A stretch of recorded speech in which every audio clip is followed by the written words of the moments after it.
Hello, family. This is African Esquire, and I'm here with the Federation of African Liberation. For those of you who don't know, everyone, if you could introduce yourselves.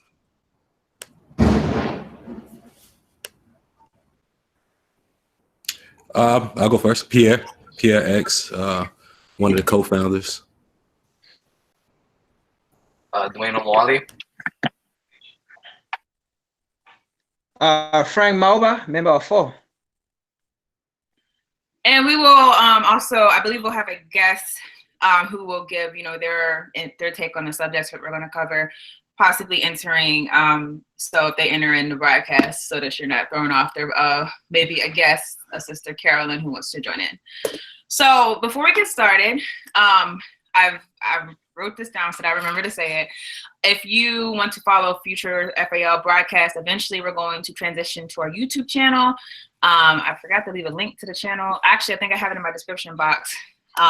So you can follow our YouTube channel, and eventually, it's not going to be on African Esquire, but it's going to be on FAL YouTube. In addition, if you're interested in being a member of FAL, you can look into our links also, and you can sign up, send an application, and just read our membership requirements. And lastly, if you are a member of FAL, and I mean a member that pays dues, you can also be a guest on our live streams, and just have an opportunity to let your voice be heard. So if you want to, you can always email us an email at the Federation of African Liberation on gmail.com. And we usually do broadcasts every 2 weeks. So we'll schedule you based on the order that we got your request in, and if it matches our time, as far as the time that we set up to do our broadcast. So with that being said, let's get right into this debate. So if any of you have been paying attention to what's been going on online in the conscious space, going on as far as Pan-Afrikanist, but really this ADOS movement, you might have noticed a lot of back and forth going on, particularly because I think a lot of the people who are in the ADOS movement have decided to differentiate themselves from Pan-Africanists by essentially pointing out things that they think are flaws in Pan-Africanism. And this has caused a lot of strife, a lot of debate, a lot of people going back and forth.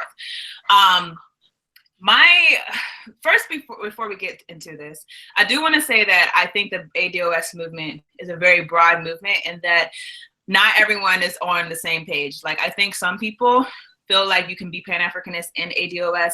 Some people feel like Pan-Africanism doesn't work and that you can't be both. Some people I noticed in the ADOS movement are actually Black, Republicans, and it even has support by some white Republicans. So it's very broad. I haven't seen an agenda yet set out that actually differentiates, this is what we are, this is what we believe. However, my common understanding among the people is that Blacks in America should differentiate themselves from any other group and highlight the fact that they are descended from slavery. And I've heard some people focus on the aspect of reparations being the reason for focusing on why you're descended from slavery. But some people, it just goes beyond reparations. It goes to any type of benefit that we get. They feel like it should be differentiated from any other group based on us being a descendant of slavery. So that being said, we talked about this a little earlier. We do want to focus on critiquing the ideology. Some people have gotten on my page, and last time I talked about the ADOS movement, and a lot of people who didn't critique the ideology as much as just throw personal attacks. And to me, when you throw personal attacks instead of talking about what I'm talking about or responding, that shows how little articulation you have.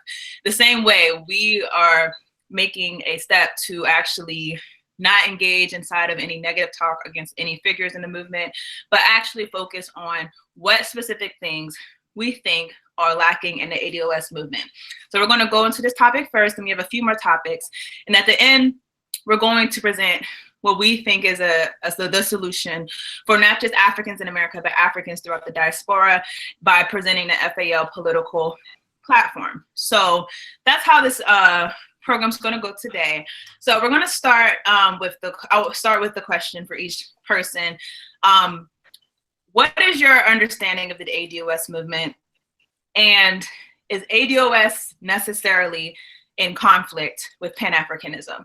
So I don't know if anyone wants to go first on this. Yeah. Well, actually, let's yeah, I'm gonna say let's start with Dwayne, because Dwayne's written many articles on this issue. But so, and the reason why I started writing these articles, my main issue with what the ADOS movement is doing, is, and I feel like it is in conflict in Pan-Africanism in the sense that everyone that I've seen so far that support this movement has attacked Pan-Africanism in some way, starting with, obviously, Yvette Carnell and her Pan-Africanism is dead, but even people that claim to be Pan-Africanist and others have been attacking Pan-Africanism in support of this movement. So, some popular claims that I'm seeing people make, these are people that claim to be Pan-Africanists to support the ADOS movement. They claim that Pan-Africanism is one-sided because African Americans aren't getting, for example, citizenship and other tangible benefits from African governments. Another popular claim that I've had to address in my articles is this idea that African Americans are the founding fathers of Pan-Africanism. So these people are trying to distort history and trying to distort the facts of what's really going on within the Pan-African movement. And to address those two specific claims, one of the things I point out in my articles is, now obviously if you're going to look to these neo-colonial puppet governments in Africa that abuse their own citizens, I mean, why would you think that these dictatorships that abuse their own citizens are going to give tangible benefits to African Americans? To me, it makes no sense. And then when you try to take that and use that as a basis to attack Pan-Africanism, what it essentially means is you don't understand the real objectives behind Pan-Africanism. Pan-Africanism isn't a movement where we in the diaspora support oppressive regimes in Africa. It's supposed to be a grassroots movement. All of our great Pan-Africanists, from Marcus Garvey to Malcolm X to Kwame Ture, Kwame Nkrumah, all of them spoke about the importance of a grassroots, mass-based, Pan-Africanism. So a lot of the ADOS people don't really seem to understand that Pan-Africanism at its core is supposed to be grassroots. And then the other claim, this idea that African Americans are the founding fathers of Pan-Africanism, that a very popular claim that I keep seeing come up is this idea that the burden of Pan-Africanism is on African Americans alone. So to me, I just read these articles to put out there that Caribbean people, Africans, every group has contributed to Pan-Africanism. You don't have, for example, you don't have Martin Delany, the what people call the father of Black nationalism. You really can't speak about him without speaking about the influence of Caribbean Pan-Africanists such as Robert Campbell. So to me, the big issue is just the misinformation I see coming out regarding Pan-Africanism. So based on what you're saying, let's say that the ADOS approach was not to discard Pan-Africanism, but they did come out and say their purpose or their agenda. Do we have to be conflicting? Could we, coexist? Could you have, for example, there's a group like the NAACP, which is integrationist, Pan-Africanist, we are nationalists, but in some ways we can coexist. So is there a way that we can coexist, or the two movements naturally opposed to each other? Well, anyone can answer. I'll just give my view on it. It shouldn't necessarily have to be opposed to each other, but I think people in the ADOS movement are making it that way. For example, by doing things like spreading misinformation about Pan-Africanism. And like I said, to me, that's my main issue with what I'm seeing and why I've been writing some articles is that when these people are trying to deliberately misrepresent certain information and misrepresent the history of Pan-Africanism to push a certain agenda, to me that becomes a problem, and it makes it very difficult for people who are committed to Pan-Africanism to really work with these people when we know these are people who are trying to undercut our agenda through misinformation. I mean, I'll say for me, I don't think it's controversial that if you actually were a descendant of slavery, and I don't like that term, honestly, and I'll say why later, but if you are a descendant of the not just transatlantic slave trade, but specifically American slavery, your ancestors came from slavery. I don't think it's controversial for Pan-Africanists to say, obviously, whenever America gives out reparations, for slavery that will go to you. I think the issue is saying that we're not only going to attempt to get reparations specifically for us, but we're going to specifically focus on ourselves for all purposes. And to me, the reason why that does conflict is because, number one, you're forgetting that I'll speak particularly to reparations. When you look at reparations, it's not just African Americans who have been wronged. It's not just us who are in this fight alone.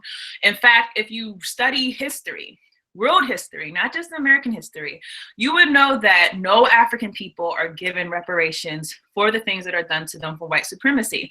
I'll give you an example. When it comes to Namibia, Namibia had a genocide committed to them by the Germans, very similar to the Holocaust. In fact, they say that the Namibian genocide was the blueprint that the Nazis used on the Jews. They had concentration camps, gas chambers. They were doing the same tactics to the Namibians. Now, the Jews have been paid over billions and billions. I think the last amount I seen was about $90 billion from Germany in reparations. Guess how much Namibia has gotten paid for that reparations? They've not gotten a cent. Germany has refused to even give them $1. So why is it that anytime Africans, or you can go anywhere, go to Haiti, Haiti tries to get reparations for what was done to them after their revolution, go to any type of former colony. If you know the French president, the current president Macron has been very aggressive against African people, and he has stated, we're not going to give you reparations, despite the fact that Europe is completely built off of the backs of African people. We're not going to give you a cent. The reason why I think that Africans in America, Africans in Latin America, Africans in Haiti, Africans in Namibia, wherever we are, and we do deserve reparations, I think the reason why we don't get them is because of the dangerous precedent it sets, not just in America, not just in Haiti, but in the whole world, because the whole world system has been built off of African people. So I'm saying that to say, don't think it's so coincidental that for you in America who are of the descent that was enslaved in America, don't think it's so coincidental that you have not received reparations, despite the fact that Native Americans have, the Japanese have received reparations in America. The Jews received reparations in America for the Holocaust, despite the fact that the Holocaust was not even committed against them by the United States. So don't think it's so coincidental that we have not received reparations and that Africans, wherever you look in the world, also have not received reparations. Because the fact is, if the United States does it, that gives Haiti a claim, that gives Namibia a claim, that gives African people anywhere on the continent, because all the continent has been colonized directly or indirectly by European powers. That gives all of them a claim. So I think there's a specific reason why we as a people collectively around the world have not gotten reparations. But if your approach is to say that we don't care about anyone else's reparations, we're only focused on ourselves, understand that you're going to have a much more difficult fight trying to make the case for reparations in this country when African people, wherever you go in the world, also have not been able to successfully make that case. So let's go to someone else. Frank or Pierre, what are your thoughts on this subject? Frank, if you're talking, your mic's muted.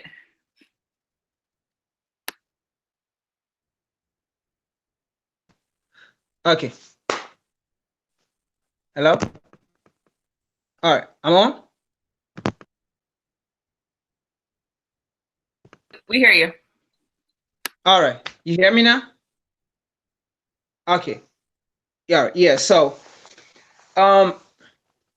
I think some of the reason why Black people up to this time we have not received reparation, or anytime we talk about anytime the few talk about reparation, the world don't want to listen, is because it's the same thing that we discussing about the ADOS. Because we are not united, we are not together. For example, you gave a very good example of how to call it, the European power like Macron, how he's been in Africa. But I think another reason why the world have not really listened to African people is because we have so many African organizations that talk about these things, but we are not together. We are not coming together to have that movement, that one body, that one voice, and also the same African leaders that need to go out there to represent the African masses are the same African leader who are still being the puppet, are the same African leader who are still being the governor to these European power. So when you look at the actual reality, this is, one reason why it's actually difficult for the world to actually listen when it comes to Black people getting reparation, because they know that you said it, if Haiti get compensation, or let's say reparation, Namibia going to get it, South Africa going to get it too from apartheid, and the rest of the African nation that suffer with these colonial influence, they're all going to start coming against them. And at the end of the day, what's going to happen? The European power or America, they're all going to lose trillions of dollars. And this is one reason that they are also, when it comes to when African people talk about reparation, they try to avoid themselves. And because we are not united, our African leaders are not there for us. They are still puppets. So who going out there to attack not attack, but who going out there to caution these people? No one. People in political figures are not ready, but they are still puppets.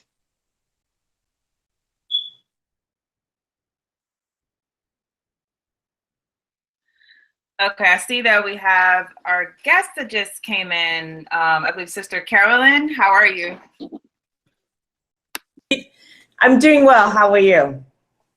Good. So welcome. And right now we're talking about the whole controversy with ADOS, particularly versus Pan-Africanism.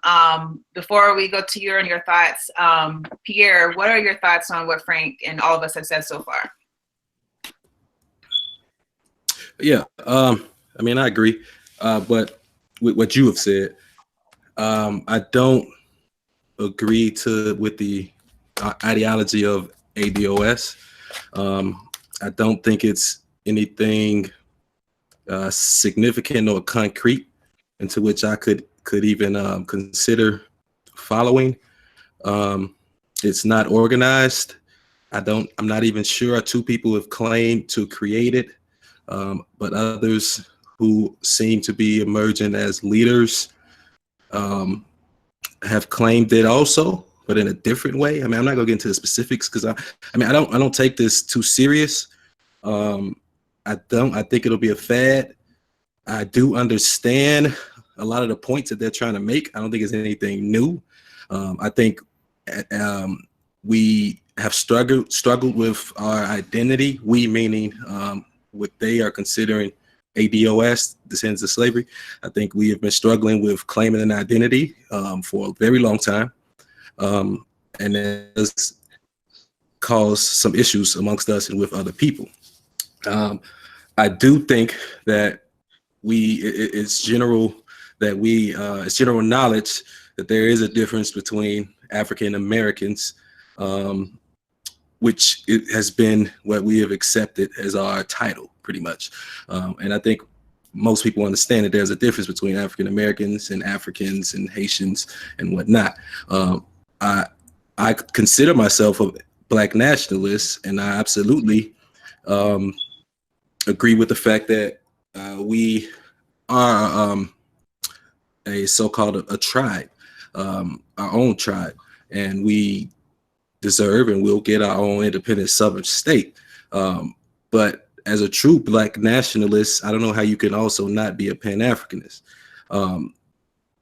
Because how can I say that I want my own southern state and not say that other Black nations deserve their own, and to not say that I'm not going to align with them in a political way.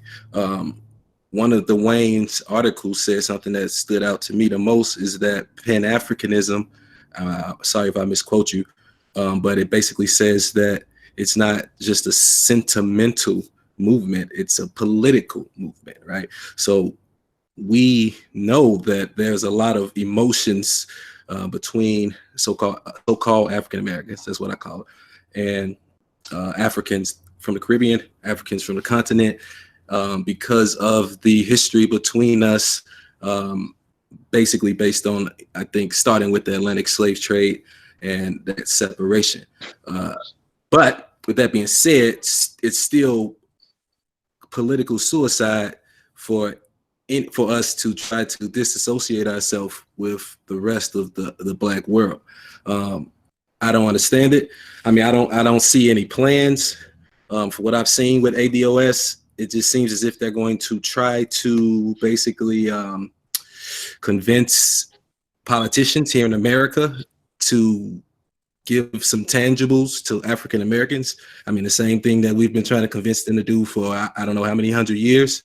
I don't know what they're going to do different. I don't see anything planned to do differently. I don't see how any reasonable nationalist believes that they're going to get any of these things, including reparations, a sovereign state, protected status. I don't know how you can still to this day think that you're going to get that through trying to sway the politicians in America. I don't know how that's still even a thought.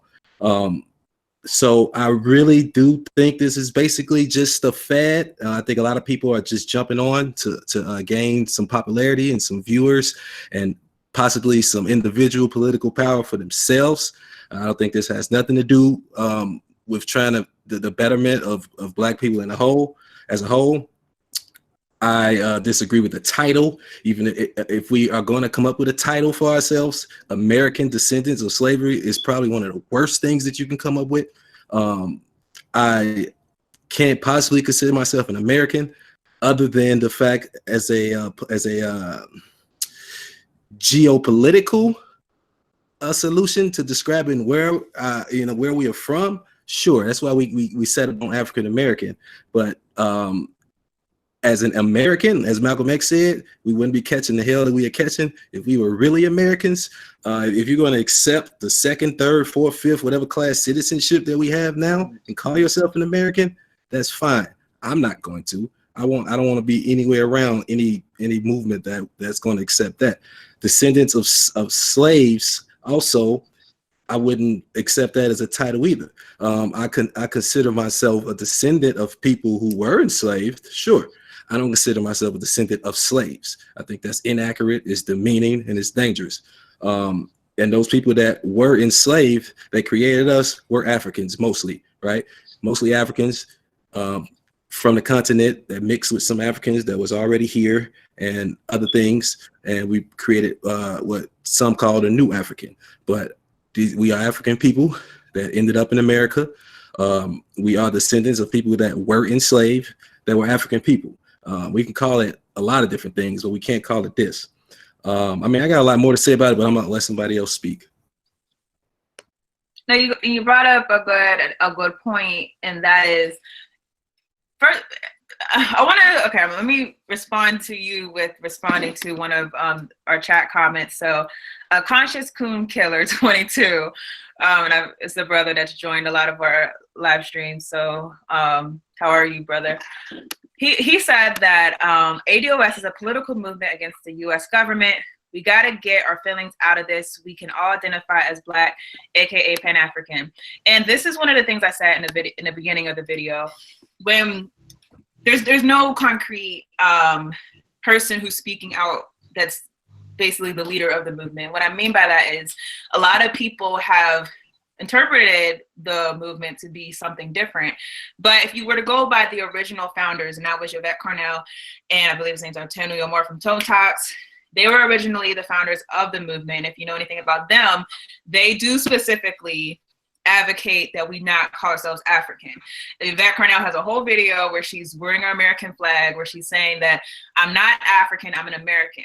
So for you, brother, that might be how you've interpreted it, and that might be how you go about it. And if you're going about it that way and saying, no, I'm not saying I'm not African, or I'm not saying I'm not Pan-Afrikanist, and I'm willing to support other African people's liberation as well as Black liberation in America, then what we're talking about isn't probably pertinent to you. We're more so talking to people who have gone with the narrative that Africans in America should separate ourselves from the global African movement, the global African movement for liberation, and that by ourselves we can get freedom, which is different than saying we're just saying this for the aspect of reparations, but we'll support other Africans. So I did want to point that out, that it's a very broad movement. Maybe you don't feel how we're talking. Maybe we're saying things and that might not reflect you. I'm more so speaking from what I know the original founders of the movement have put out. And also there's a lot of other prominent people such as Tariq Nasheed who have come out and I would say put themselves in the spot of being leaders of the movement. And I've heard what those people said. So it doesn't necessarily mean that's how you feel. The same way that if I talk about Black Republicans, I can make generalizations based on what the Republican Party platform is, based on maybe the movement. There was some Black Republican movement, like trying to get Blacks to exit the Democratic Party. I can make generalizations based off of them. I can also make generalizations based off of Black Democrats who I disagree with. Doesn't necessarily mean that because you're a Republican or you're a Democrat that necessarily applies to you. So that being said, so Sister Carolyn, what are your thoughts on what we've just discussed so far? Hi, thank you for having me. So my thoughts on the ADOS movement is that, first of all, I've been following Yvette Carnell when she was with Boyce Watkins, and she was with Arami, and then since she's starting her show. So I actually do think there's a lot of sincerity there. I don't feel like this is some ploy to gain political power, or that she's an agent. And I want to start by perhaps identifying some of the things that I feel like I've learned, because I don't want to be completely dismissive. I think there are people who are genuinely frustrated. I think part of the frustration, because she says that at some point in her life she used to identify as a Pan-Africanist, is that people feel like there hasn't been the right amount of allyship from the diaspora, and that a lot of people come here with just the self-interest of wanting to get a job, make it economically. And as an immigrant myself, my parents came here when I was 10 years old. I can definitely speak to the reality of that.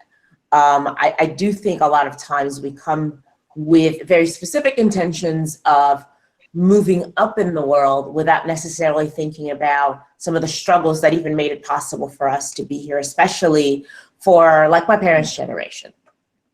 However, I think for me, the biggest problem is that they're looking at this very specific small problem that they are having in America without looking at it in its global context. So as African people, we have been going through this for 500 years. So I know we're celebrating the year of return this year, but the fact of the matter is before the first slaves were dropped off in Virginia, slavery had been going on for about a century throughout the Caribbean and Latin America.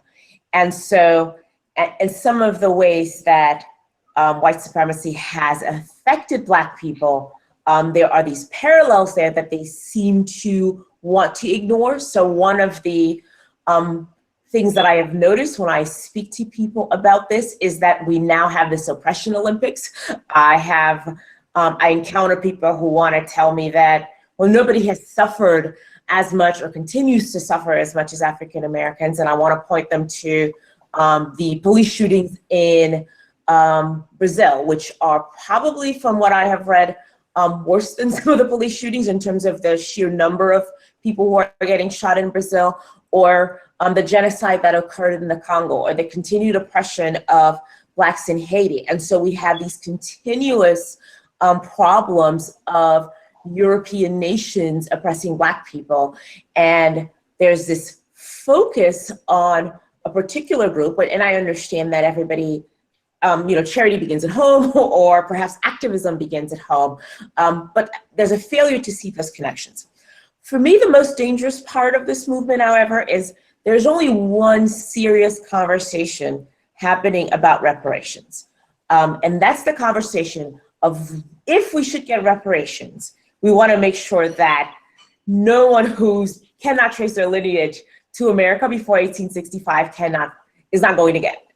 So there's not really a bill that's being debated in Congress right now. I mean, Trump is the president, for goodness sake, so nobody is talking seriously about reparations. There is a bill to study perhaps the impact of slavery in America. I don't remember if anybody knows, and they can sort of remind me what that bill is called, but somebody has put forth a bill to study the issue, which is not really being debated. Beyond that, we've got an obscure spiritualist who's running, and she's offering $100 billion for reparation. On a national scale, this is the only conversation happening. The most intense conversation happening about reparations is this divisive one that says, I want to make sure that if both of your parents were not here on XYZ date, you cannot benefit from reparations. And I am not saying that that's not a conversation we necessarily need to have.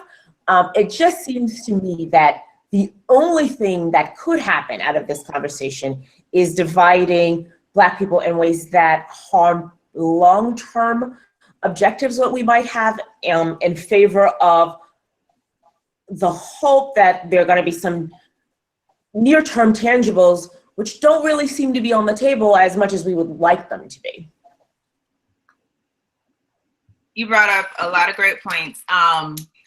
Let's start off with the reparations issue. I mean, I think part of the that's actually lacking is not just, saying you have to be here by a certain date, but also when you're thinking about the global context, I think that a lot of African Americans, that we don't necessarily recognize the reparations that could also be applied from other groups. So for example, if you know anything about the American economy, the United States did not become a world power in the world until after World War II. Prior to that, they were basically seen as the insignificant stepchild of Britain.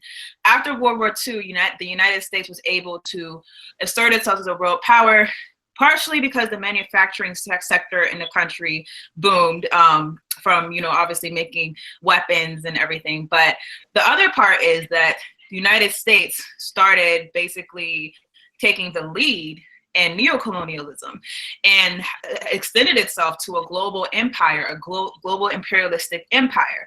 And so if we're talking about reparations, I would argue that, and I'm not going to say I know this for a fact because I've not pulled up numbers, but I would argue that there's a possibility that the whole diaspora who has suffered from imperialism and neocolonialism could possibly make a claim for reparations that far exceeds what us who are just descendants of the slave trade could make.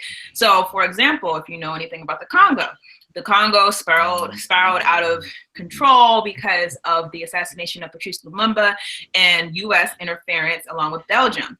The United States directly influenced the Congo to basically be in the state that it is today, and still to this day does. All of your cell phone, your computers, all of these things come from cobalt that was taken from the Congo. The people have not received just compensation. All of this is because of imperialism. And when you think about the Congo as being the richest country in the world minerally, that's billions and billions of dollars that have gone out of the Congo. And we're not even going to talk about before the US got involved, because obviously Belgium took billions and billions of dollars out of the Congo. So that's not the only country. Most of the countries in Africa have been influenced by imperialism and neocolonialism or colonialism. Haiti has been devastated by the United States. They have a viable claim of reparations also. So these are just things to consider that I think that I don't hear people just acknowledging, that we're not the only ones who have been stripped from our condition in America, who have been stripped of our humanity, but the United States literally is functioning at the level it is today because of its continual policies of neocolonialism and imperialism. The day that the United States stops taking money, stops taking resources from Africa and from the Caribbean and from Latin America, the day that they stop that is the day that this economy will collapse, because all of these things are based off of the minerals of other countries. So that's something to recognize, that the United, it's not just, you know, slavery that they're functioning from. They're still functioning from their continual policies of neocolonialism and colonialism. You see what's going on in Venezuela. You don't think that starting wars with countries is something that the U.S. has done in order to ensure that you can drive your car with only paying what, $3 a gallon? How much? But gas was way more. There's a reason why they're able to do these things. The reason why we live comfortably is because of the riches that have been taken from other people. And so I know that was a critique you had, Dwayne, is that there's a segment of the ADOS movement that does not question U.S. imperial policies, does not feel the needs to, and instead wants to practice isolationism. And again, not to say this is everyone. I'm talking about, you know, people who have been the loudest, people who have put themselves out as leaders of the movement. There's a strong sentiment that the Africans in America should separate themselves and focus on what we're doing, even if when we are given our reparations or whatnot, even if the United States continues to pillage Africa, to pillage Haiti, to pillage all these places, that should not be our concern. So does anyone have thoughts on that specific aspect, the aspect of other reparations that could also be due to our people? Yeah, actually, but before I get to that, I want to respond to, I saw someone in the comment section say something about how only Americans speak about Pan-Africanism. And this is what I mean about the disinformation, because I know for a fact there's an organization on the African continent called Africans Rising. I actually worked with Africans Rising last year to host an African Liberation Day event. Two very prominent Pan-African organizations in the Caribbean are the Emancipation Support Committee and Coffee 250.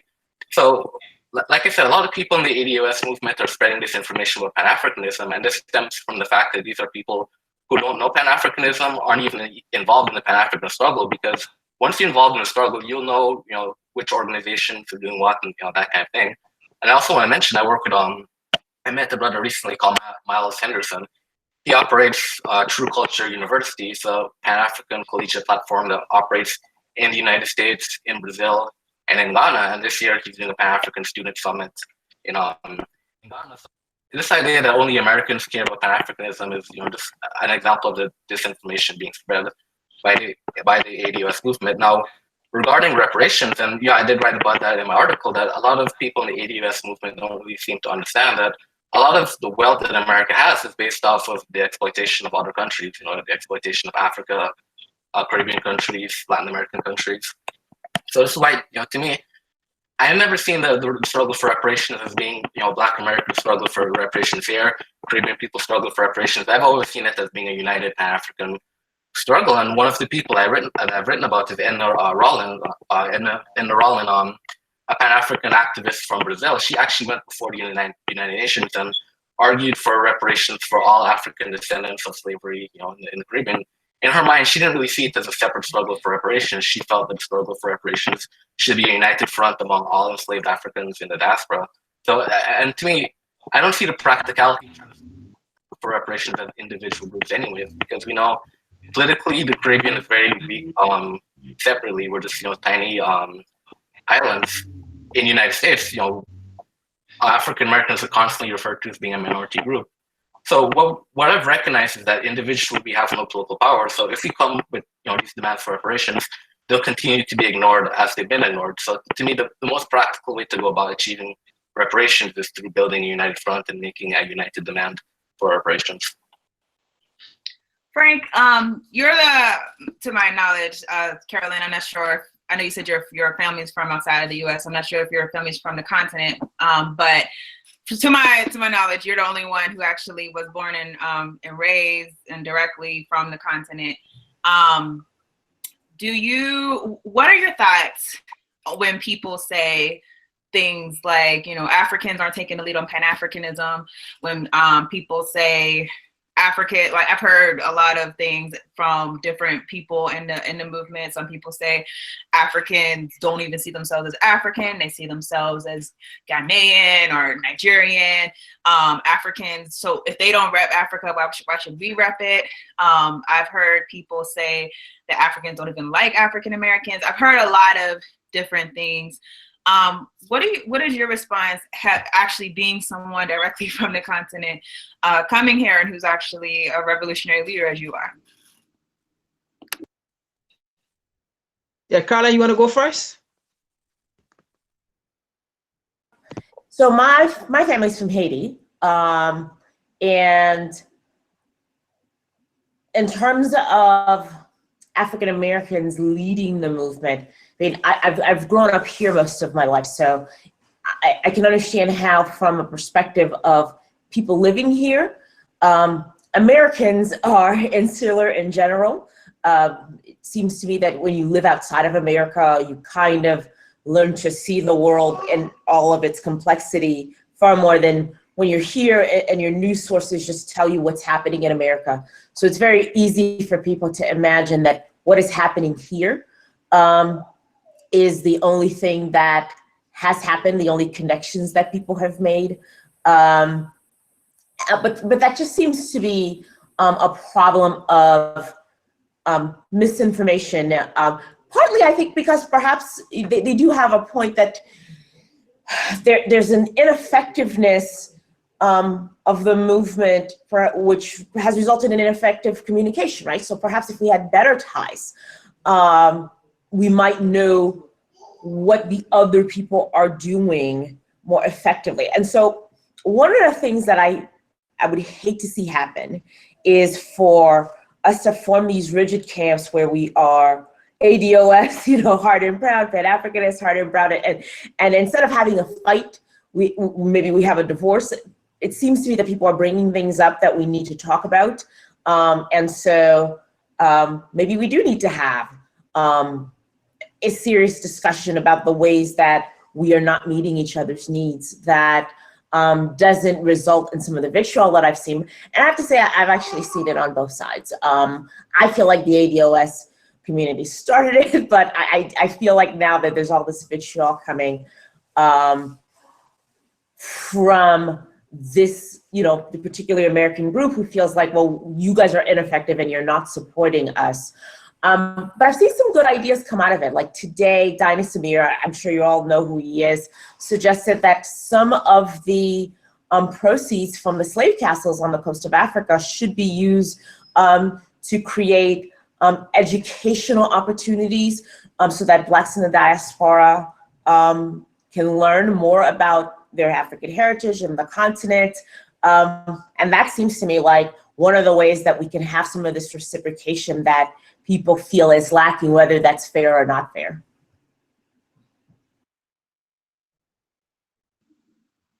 Frank, go ahead. Your mic's muted. All right. So you hear me now? Yeah. Yeah, okay. Yeah, there's an African proverb that say, if you have never been in the mouth of the lion, you will never know how the lion chew a flesh or how the lion, can bite. Being born in Africa and raised in Africa and live part of my life here, the first thing is being in Africa, you can never tell how Black people in this country are being treated or are being disregarded when it comes to being an American.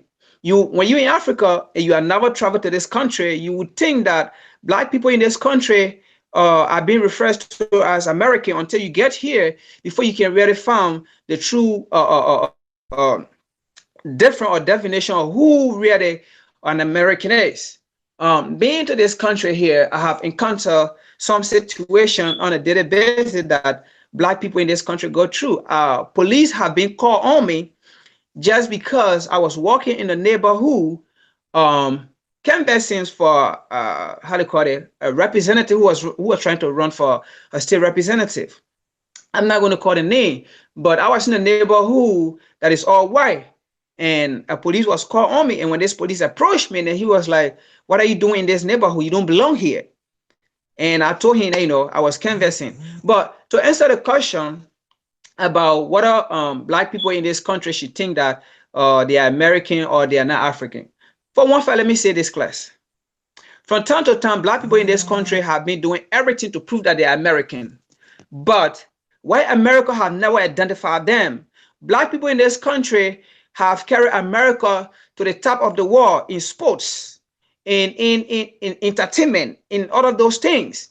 And the only time why America can refer to Black people in this country is when you are doing the right thing, or when you are playing in the Olympics, or in soccer, or in basketball, or representing America and winning all those trophies, or entertainment, all of those things. That's the time it refers to you as American. But once you made a little mistake on an international platform, and that's the time they recognize you as the African American. They never recognize you as the American. For example, you can see in the Olympic, when you see all those Black athletes competing or carrying the name of America, you see on the channel, they never say African American. They'll always say, oh, the Americans are about to go out there, or the American have won one gold medal or seven, all of those things. But a little mistake, you know, on an international platform, you do something contrary, and then that's the time they label you as African American. That's the time they know you as African. So they gave all the bad side to the African people, and then the good side, they take as American. And we Black people cannot continue to be labeled in America here. So to go to the ADOS, or how they call them, or to DANAS, I want you to understand, you can never be calm and being, you know, carried here and there. You have to find a place, you know, to recognize yourself and know who you are. And I think one of the things that the ADOS have failed to recognize is they don't know who they are. If you know who you are, you will never come out to say anything that, you know, anything against Pan-Africanism, to say Pan-African is there or Pan-Africanism is whatever you are. So you have to identify yourself. If you identify yourself, you know what Pan-African have done from the past. And in the first place, when you talk about Pan-Africanism, it was a movement that started from Africa, and it's not just a name that referred to African on the continent. Pan-Africanism was formed by African in the diaspora and that extended on the continent. And Pan-Africanism have been a forefront of some of the freedom that we have today. If not because of Pan-Africanism, like David E.B. Du Bois, Heron, Sylvester William, and all of those people, you wouldn't have been here today. And for one fact, I call you as a Pan-Africanist because you go on the continent, you share some good things, which of course I admire, that the media have never shown. But you go on the continent, you do videos, you come up with videos, and you talk about the good side of the continent, and that encourages people want to go back on the continent. But you are not a true revolutionary. A revolutionary is out for change. You are not out for change. And we, Pan-Africanism, we are there for change. So in order to see yourself as American and America is not recognizing you, is a big failure. So I think you have to pull back and really try to understand what the movement is about. The movement is not just about because we want to call ourselves any other name, but we have realized that our forefather, the founding father that came before us, they never even recognize themselves. They never recognize themselves as American. They always call themselves as African. So, and because they did that, they was able to work together in one accord. And for example, for like Tiani, to even answer a question about African or coming to America and calling themselves or they are Nigerian, or that's what the enemy want to see, and that's why the colonialists want to see calling yourselves as Nigerian, as Liberian, Ghanaian, Somalian, and not even African. Because for one fact, this is where we defeat ourselves. If I come from Africa and I don't recognize myself as African, I recognize myself as Nigerian, as Ghanaian. How about the African in the diaspora? So they'll be like, I'm not from Ghana. So, you know, where am I going to fit in? If somebody coming from the continent, not even calling themselves as African, calling themselves as Ghanaian, and I'm not from Ghana. I don't even know Ghana. I have never been to Ghana. So how can I identify myself as, you know, as an African? But we, you know, like on the continent, if you come here, You want to recognize yourself as African. You are not a Ghanaian. You are not a Somalian. You are not a Liberian. You are an African. And in saying that, Black people in the diaspora will know that they are from somewhere called Africa, and they will recognize themselves as African. But you can't come in America here and then looking at the Black man in America and then calling yourself as Ghanaian or as Nigerian. Where will he fit when he had now been to Africa? When he had now been to Nigeria? But if he say you are African, he knows that, or she knows that their forefather came from somewhere called Africa, not Ghana, not Nigeria, but somewhere called Africa. In that, you are linking with them, and they will also recognize themselves as African. So I think this is an area where we need to educate people who try to go contrary to what the issue is. So we need to have most of the discussion, most of these dialogue, and stop calling, referring to ourselves as Nigerian or as African, because it's like you are trying to distinct yourself from the Black people in America, and you are trying to tell them you are not an African because they were never born in Ghana. They was born here, but all they know, they are from somewhere called Africa.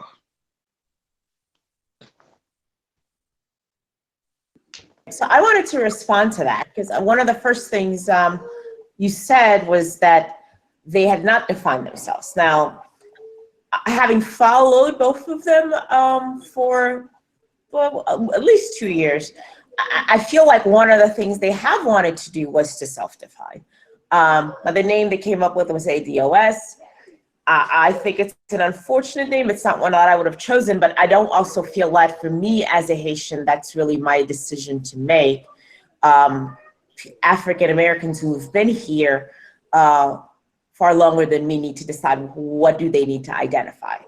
But that there seems to me a certain flattening in your comment that I don't know that is necessary, and perhaps we can look at other people who are who have common interests, who still identify with particular identities. So if you look at somebody who's from Europe, you can be both European and Irish, and you can be both European and Italian, and you can be European and Swedish.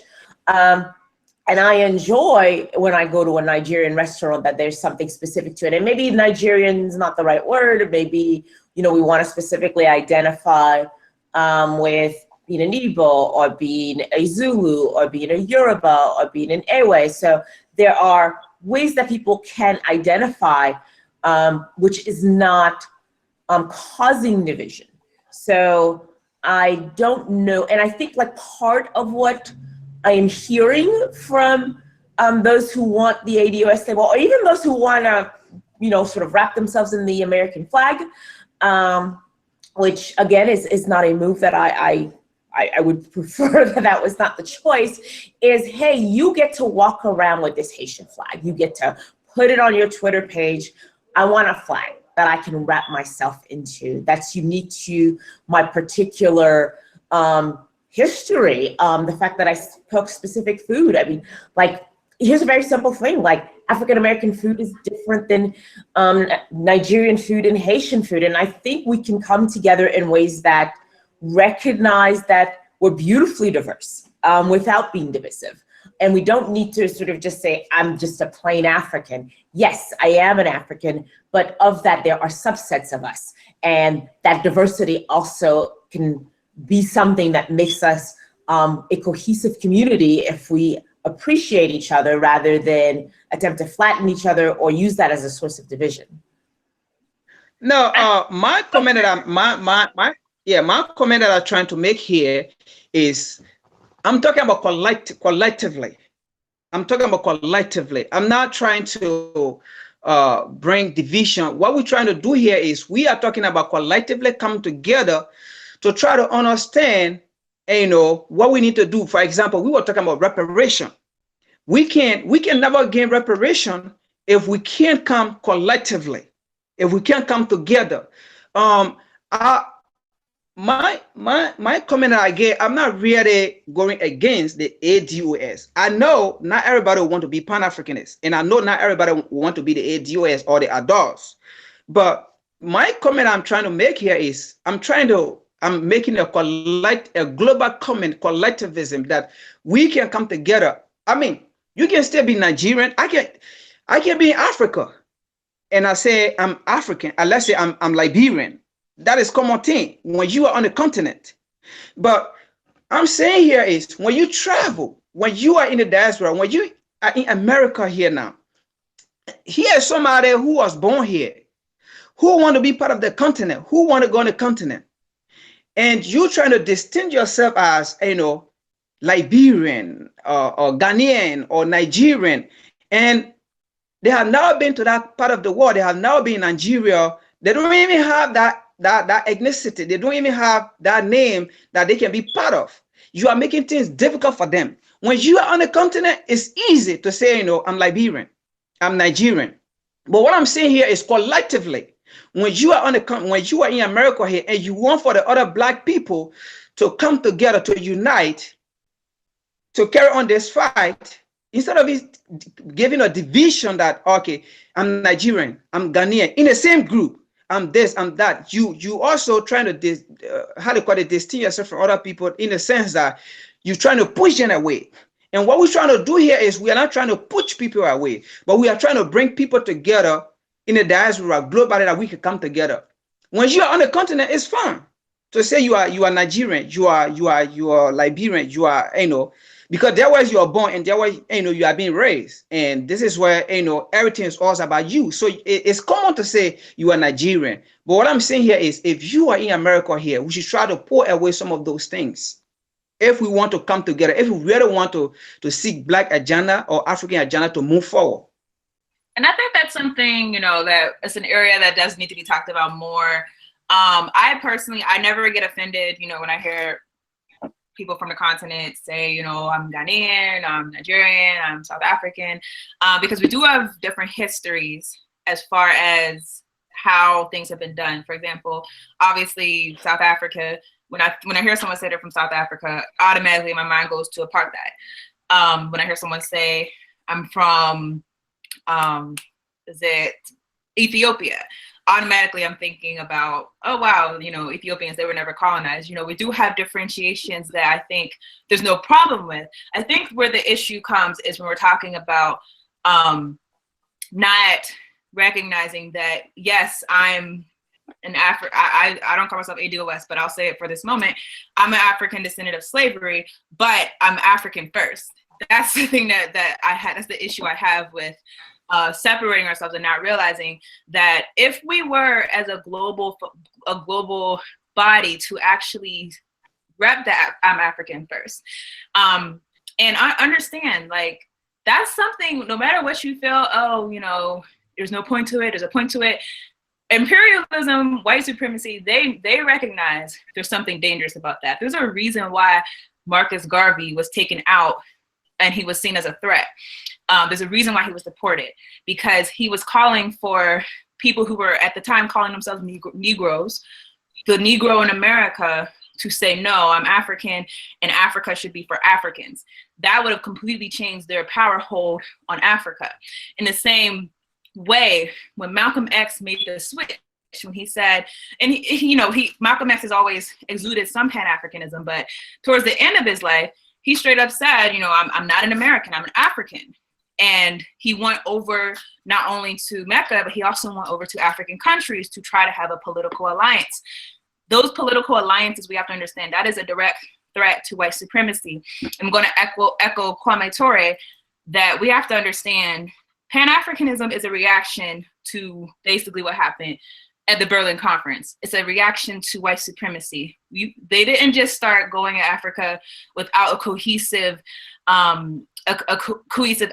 They actually came together and said, no, you take this part, we'll take this part, you take this part, we'll take this part. They divided the country. They came together for the transatlantic slave trade. They came together for any attack on our people. It was not just the US doing it. It was not just the UK doing it without connection. They came together for those things.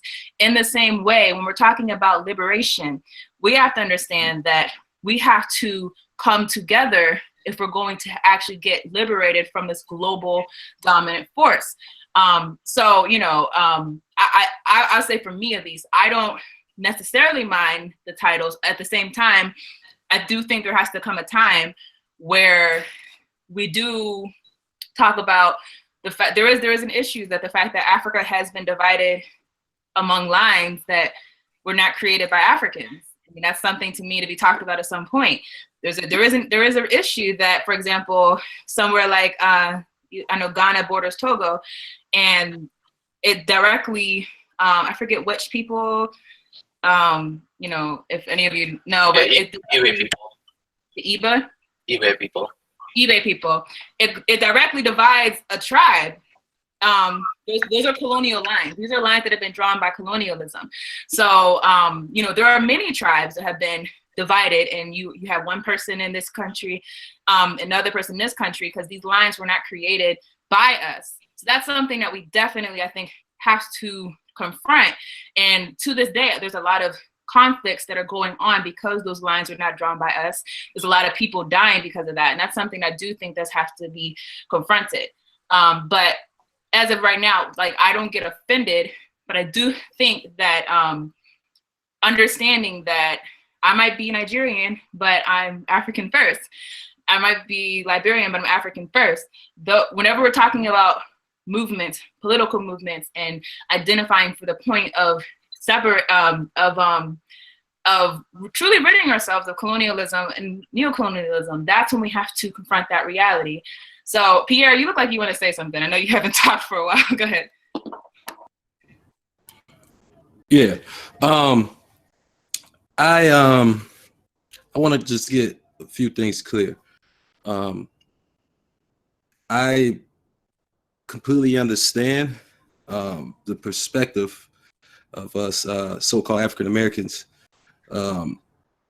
claiming that they feel Africans on the continent has not done enough to welcome us back home.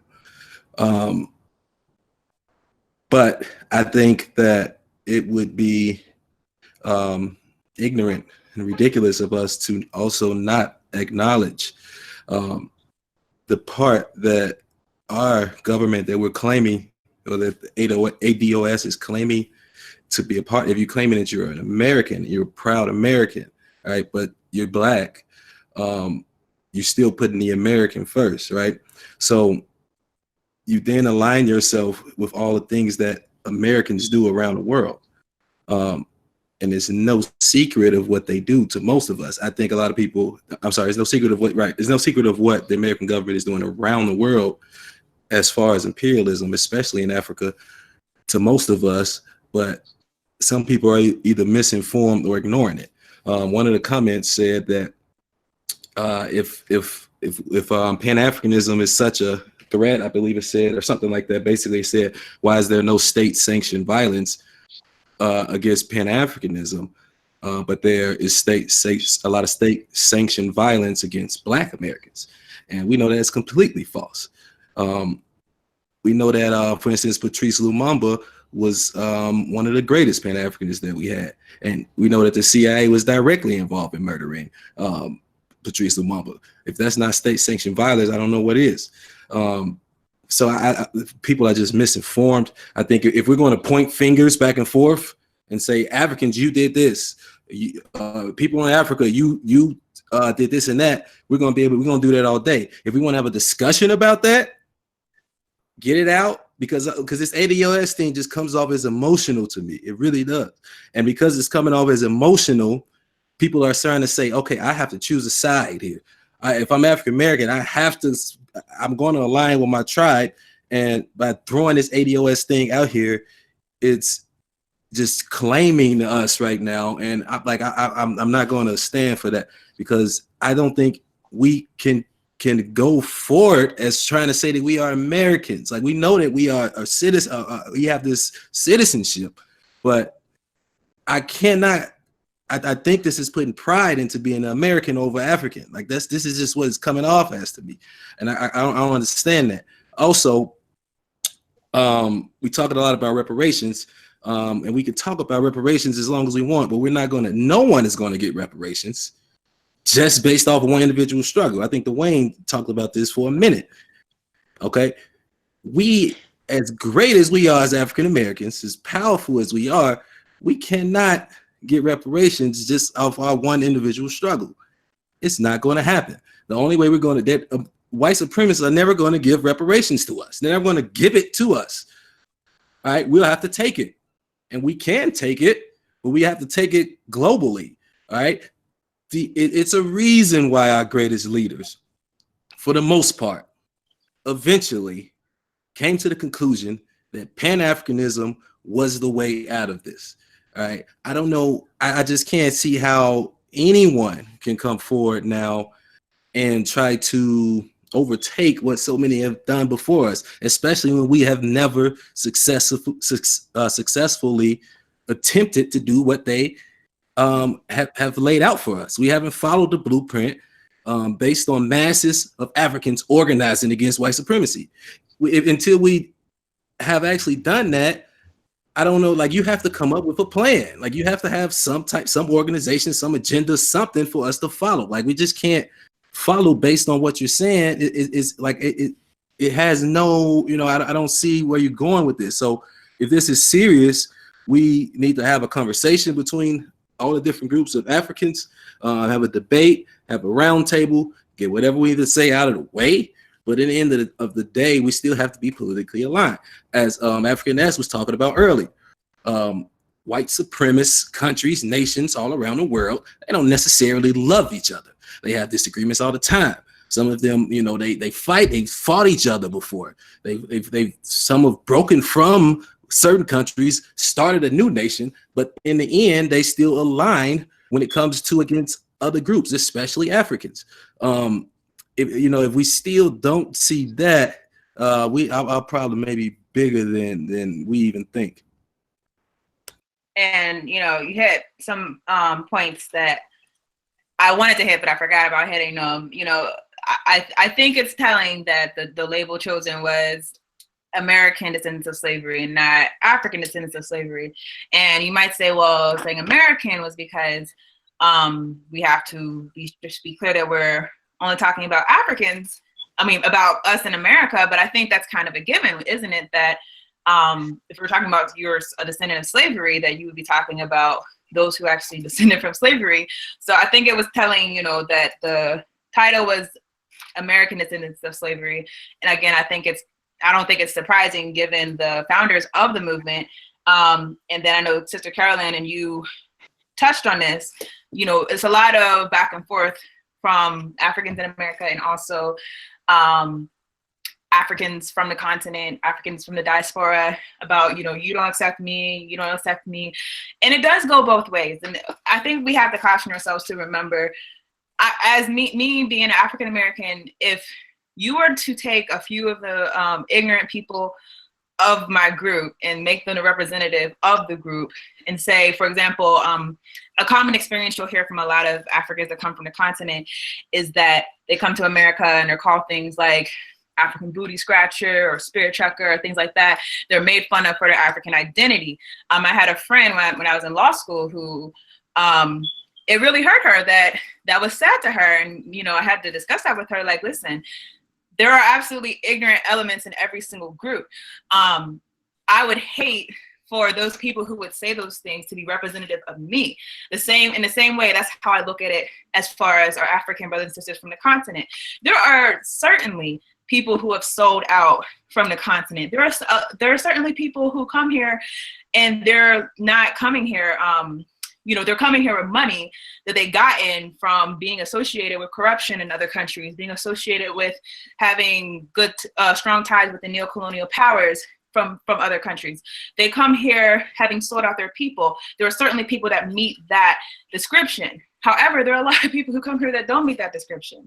And so the same way I would feel offended if you were to put what someone else said about you on me, then how can I do that to other African brothers and sisters? And it's the reality that if you are looking for an African who's going to talk down on African Americans, if you're looking for a Caribbean that's going to do it. If you're looking for an African American that's going to talk down on Africans, you will find it. Because if you're looking for it, you'll find it. There's always those people out there. The key is, I think, not to understand that there are different nuances, that we are a lot more complex than that, and that is not representative of all of our people. So, Sister Carolyn, you said you had a question? Just really quickly, so you talked about what specifically, I think Pierre had mentioned, things specifically that people want. And one of the things I've seen them talk, the ADOS community talking about, and even Dynas, which I guess, I feel like he's changing. I've also been watching him for a while, and suddenly I feel like there's a shift happening there. But there are 3 specific things that have been asked for. One of them was citizenship. So as descendants of the slave trade, wherever you happen to have landed, why should it take us just as long to become a citizen of an African country as it takes a Lebanese person?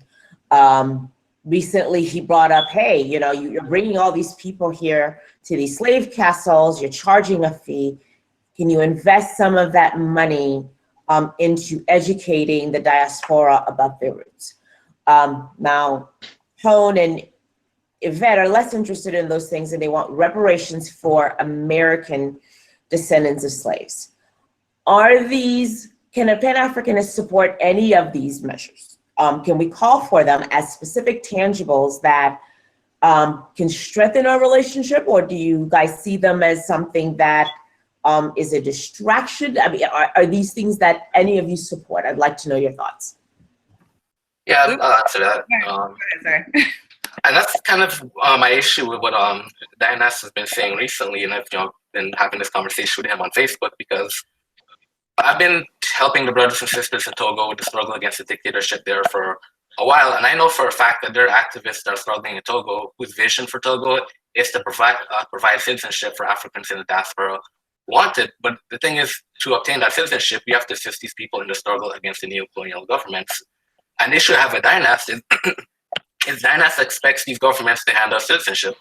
And he's not completely aware of the political realities that go on in Africa, because I was actually on a show to discuss the situation in Togo, and he wasn't completely familiar with the political struggle there until myself and my friend who's an activist from Togo brought to his attention. So the thing is, if we're going to Africa and expecting to get tangible benefits like citizenship from these dictatorships, we have to understand these governments don't even do anything for their own citizens. So if we're dealing with governments that abuse and exploit their own citizens, why do you think that these governments are going to be more receptive to the diaspora who's overseas than they are for their own people? So to me, my issue is like, you have to fight for the tangibles, expect tangibles to be handed to you like that. And I'll follow up with that. We were talking about this earlier as a group. I think that a part of this, and I heard Tariq make a similar comment about, I can't call up whatever embassy and just, go and say, hey, I was descended from the slave trade. And I think you have to differentiate. There's a difference between Pan-Africanist, just the name Pan-Africanist, because Pan-Africanist really just means, okay, Africa, we're together. But we FAL, we're Pan-Africanist revolutionaries. And what I mean by that is we acknowledge that the continent of Africa is just as under siege from colonialism as it was before the 60s movements. We know that for a while, for a brief moment, there was liberation in Africa. You had leaders such as Kwame Nkrumah. You had leaders such as Sankara, different people who were in power, who were willing to actually represent the people and actually do right by the people, and who were actual Pan-Africanists, who were against neocolonialism, who were against the tyranny of capitalism, who were strongly against these things. But what we have today is a completely different political reality than what was what was about to happen. I think before the West, obviously seeing what was going on in Africa, they seen Pan-Africanism, they seen people who were trying to get together and be anti-neocolonial and made deliberate efforts to thwart those movements. That is a completely different political reality than what we are calling for. So when they made those comments, oh, well, you can't just go and ask for citizenship. Those are neo-colonial governments. Those are governments that are puppets of the West. A lot of those governments, in fact, the Constitution hasn't changed much since colonialism. So obviously, our people are still under siege inside of those countries. So obviously, to me, it was like the same thing as if some African from the continent were to say, oh, I came to America and I tried to get help from the welfare office in a Black neighborhood, but they weren't going to help me out. And I'm blaming, you people for not making that more efficient. Well, the welfare office is a surrogate of the United States government. I don't care if it's all Black people who work there. I don't care if it's all people from the neighborhood who go there for services. It is a function of the U.S. government to provide those services. The U.S. government has many flaws and is a white supremacist institution in itself. So the fact that you're going to look at those institutions as representative of what we think, that's nonsensical, because many Africans, especially with the new movement for repatriation, I know I said that wrong. Repatriation, I don't know, I said it wrong. Repatriation, I think that's how you say it. With that new movement, you know, we hear a lot of people saying it's a year of return, you know, Black people come back. Obviously, there's a strong element that is calling for us to repatriate to Africa. But obviously, you're going to be dealing with the fact that Africa has not gotten a chance to fully rid itself of colonial masters. So I just say that to say, if you're a Pan-Africanist in that you just want to visit the continent, you just want to chill with the people, you know, you're fine with the governments there, then you're not a revolutionary Pan-Africanist, because if you're a revolutionary one, you recognize that there are inequalities in every single country on continent. Every single country is beholden to outside influence, be it US, China, or whoever.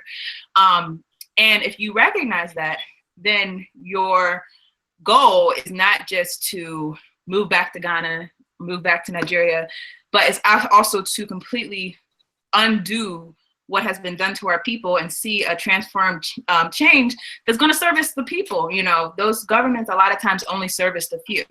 So that was I'm glad you brought that point up, because I actually wrote it down because someone in the chat actually brought it up. But that's my take on it. Pierre or Frank, y'all want to add anything? Yeah. I mean, to answer, she asked. I believe she asked, do we support basically some of the ideas? And yes, absolutely. That's why I said from the beginning, a lot of what they're saying is right. Yes, it's true. But here's the problem. I want to give an example. Okay, in the chat, someone commented, I don't understand why any Pan-Africanists would be against Black people getting tangibles. Okay, this is what I've been seeing a lot throughout the commentary on Facebook. Now, who said that we were against Blacks in America getting tangibles? What real Pan-Africanists would say that they're against Blacks in America getting tangibles? Like, seriously, this is what I'm talking about. Because I, for instance, say, well, I'm not identifying myself with the ADOS movement. I'm not a part of that. I don't accept it. Now I automatically get classified into the people who don't want tangibles for African Americans. This is ridiculous. Like, it's more divisive than it can ever be helpful, and it's showing from jump. I don't think anybody who has ever considered themselves a real Pan-Africanist has said that they don't, has not sided with the struggles of African Americans. I think this is an emotional thing based on personal experiences. You had a bad experience with an African immigrant. A few other people had a bad experience with an African immigrant. You all are all teaming up because you had these bad experiences. And now you're trying to isolate yourself from all African immigrants and what is looking like all African people and say, okay, we need to protect ourselves, but you're basing this off of just a few experiences. If you're going to base this off of anything, you should base it off the totality of our history with Pan-Africanists from the diaspora, from the Caribbean, from Africa, from America. And if you base it off of that, none of them ever isolated any of the other groups. Not one. None of our most prominent Pan-Africanists has isolated any group or said that any group doesn't deserve anything more. All they're saying is, I don't think any of us can get this unless we work together because the enemy is working together against us. That's it. Okay, so I mean, like, this has to stop. No, I'm not going to call myself ADOS. That does not mean I'm against African Americans. Like, this is what they're throwing. This is why I can't accept it and I don't buy it. It reminds me of strategic programs that the government has done against us before to separate us. Until they get some type of organization, some type of plan, some type of agenda, I don't even like. It's not even worth discussing much anymore, as far as I'm concerned.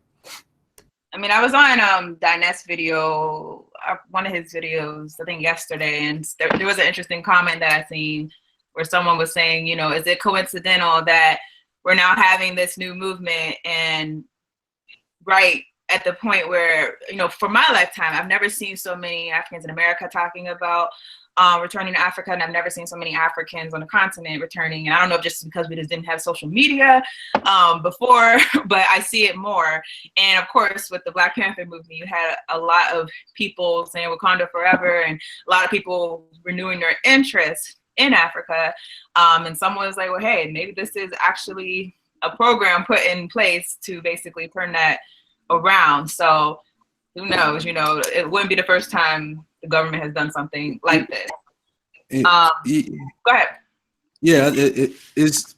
I'm glad you said that, because I think what people aren't really realizing is that this system of white supremacy is so close to failing that these people are desperate. Like, you know, and that's why we have to be careful with things like this. All right. Around the world, revolutions are spurring up everywhere if you're paying attention. Okay. And if we were, as a group here in African Americans, organized in masses, and it's not going to be everybody. We're not looking for everybody. That's one of our problems. We can't look for all 40 whatever million African Americans to agree to the ideology of Pan-Africanism or Black nationalism. But once we get enough that agrees to it, and we fight the system from within America, and then all Africans in Africa from the grassroots build up and they start controlling some of these governments, and they fight the system of America from the outside, and now you got a fight. Now you're getting hit from Africa, you're getting hit from within the hells of America, you're getting hit from the diaspora. You're going to fall. They see this, they know this. We just don't. We're the only ones that don't seem to see this. I want to pivot a little bit, and this was brought up a few times, the whole tangible 2020. And I want to pivot and talk about, I guess, the strategy that has been put forth. And I'll say from what I've observed, and again, maybe some of you watching have observed something different, you know, obviously share if you know someone that's doing something different. But a lot of what I see is that a lot of people are asking for politicians to give a Black agenda. And I did a video recently where I said, you know, I think it's great that we're finally questioning politicians, because unfortunately our way of doing things has been to basically vote Democrat, whoever they give us, or vote whoever plays the saxophone, vote for Hillary Clinton because she has hot sauce in her bag, vote, you know, based off of these things that are not actual tangible things. Vote based off emotion, vote based off of symbolism. They've seen that a lot with Obama. That's how we've been used. And I was very happy to see that finally we are starting to say, you know what, I don't care about the symbolism. What are you going to do? I don't care about the fact that you listen to Biggie and Tupac. What are you going to do? And that's a positive for Black political maturity, I said. You know, there's a whole speech of Malcolm X talking about the ballot or the bullet, talking about the fact that we are not politically mature. We have allowed these politicians to argue to us in our community, oh, vote for me. We vote for them, and what happens? We put them first and they put us last. So that's definitely a political maturity. The only thing I want to question, though, is this the right way to go about it? And what I mean by that is the video, I played a segment from Roland Martin's show, and he made a good point that other communities, they don't go to the politician and say, what's your gay agenda? What's your Latino agenda? What's your, oh my gosh, woman agenda? What's your agenda? Their way of doing things that has been most effective is to first organize. And once they're organized and they have an organization or many organizations that can unite on certain issues, they will give the politicians an agenda. So the politicians, they are being lobbied by these groups. So by the time that they're in office, they already have meetings with the women's group. They already have meetings with the gay group. They already have meetings with this group, that group. They have meetings set up, and those groups will tell them, this is what we want you to do. However, what I have observed is that it's kind of flipped, you know, what's happening now, because we're saying, what's your Black agenda? What's your Black agenda? When we haven't organized together and come together and put together a Black agenda. So let's see, who hasn't talked in a while? Okay, Frank, do you have any thoughts on this? I mean, speaking of that, I think I'm not really saying it in defense of our agenda that we have for fall, but we have a very, you know, good ideology when it comes to that, where in the sense that we come out of our political platform and sees to is that whosoever, you can even be the black face. We don't care whether you're the black face, but as long as your agenda is not with our agenda, we are not going to put you into power, and we are not going to vote for you. So we have to see to is that our agenda fit to your agenda, because you need our vote, because you will be representing our district, our community, our cities. So we have to make sure that what we have it match with your agenda, and that is how other people have succeeded in this country or other part of the world, because they have an agenda that favor them, and they take it to these politicians, these lawyers. So if your agenda don't favor their agenda, they're not going to vote for you. And that is one area we as Black people have been lack of.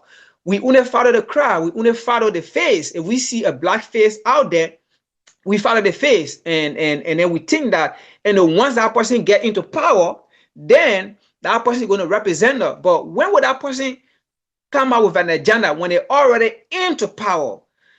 It will never be. And this is where we Black people have been lacking as compared to other people. So I have not found it in writing, but I know for a fact that Antonio Moore has said on numerous occasions there are 3 top priorities, which is reparations, income inequality, and an end of mass incarceration. Now, perhaps what needs to be done is to formalize that and then create the think tanks to get people around that. But that seems to me like a specific agenda that Africans living in America should bring forth to politicians, especially for me, mass incarceration. We have a ridiculous number of Black men who are incarcerated, and that has to be something that we demand a change in. And there are groups working around that issue. So I've seen conversations specifically targeted to Ms. Kamala Harris about what you did as a prosecutor when you were in California, and was it consistent with what you're now saying, which is, I want to work on this mass incarceration issue. So I think one of the things, so I don't like the name. I feel like it's divisive, and it's, why would you want to identify with slavery? And I've seen them say awful things about Black immigrants, and sort of almost poison the culture, like to the point where I've lived here for 30 years, and I feel like I've always sort of been part of the Black community. And then like somebody called me a vulture like a couple weeks ago, just for being a Black immigrant, sort of questioning me about how have you taken advantage of resources in America, right? So all of these things, I think they should absolutely be denounced on. But I also think that one of the ways that we can help is to say very explicitly, when you talk about mass incarceration, reparations, and income inequality, we support you. And I think if we could do that, then we could silence some of the questions about whether we're here for ourselves as opposed to for the collective. Good point. I want to jump in real quickly on the issue of tangibles, because like I said, my big issue with what the ADOS movement has been doing is the misrepresentation. But another issue that I keep running into is that a lot of people are supporting this call for tangibles. We even have this hashtag now, tangibles 2020.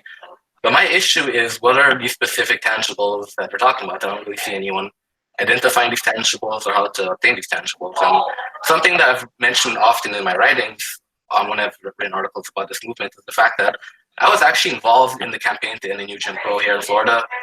it's been an issue that we've been fighting for years, and as a result of that, we actually got legislation passed which allows nonviolent drug offenders to regain their voting rights.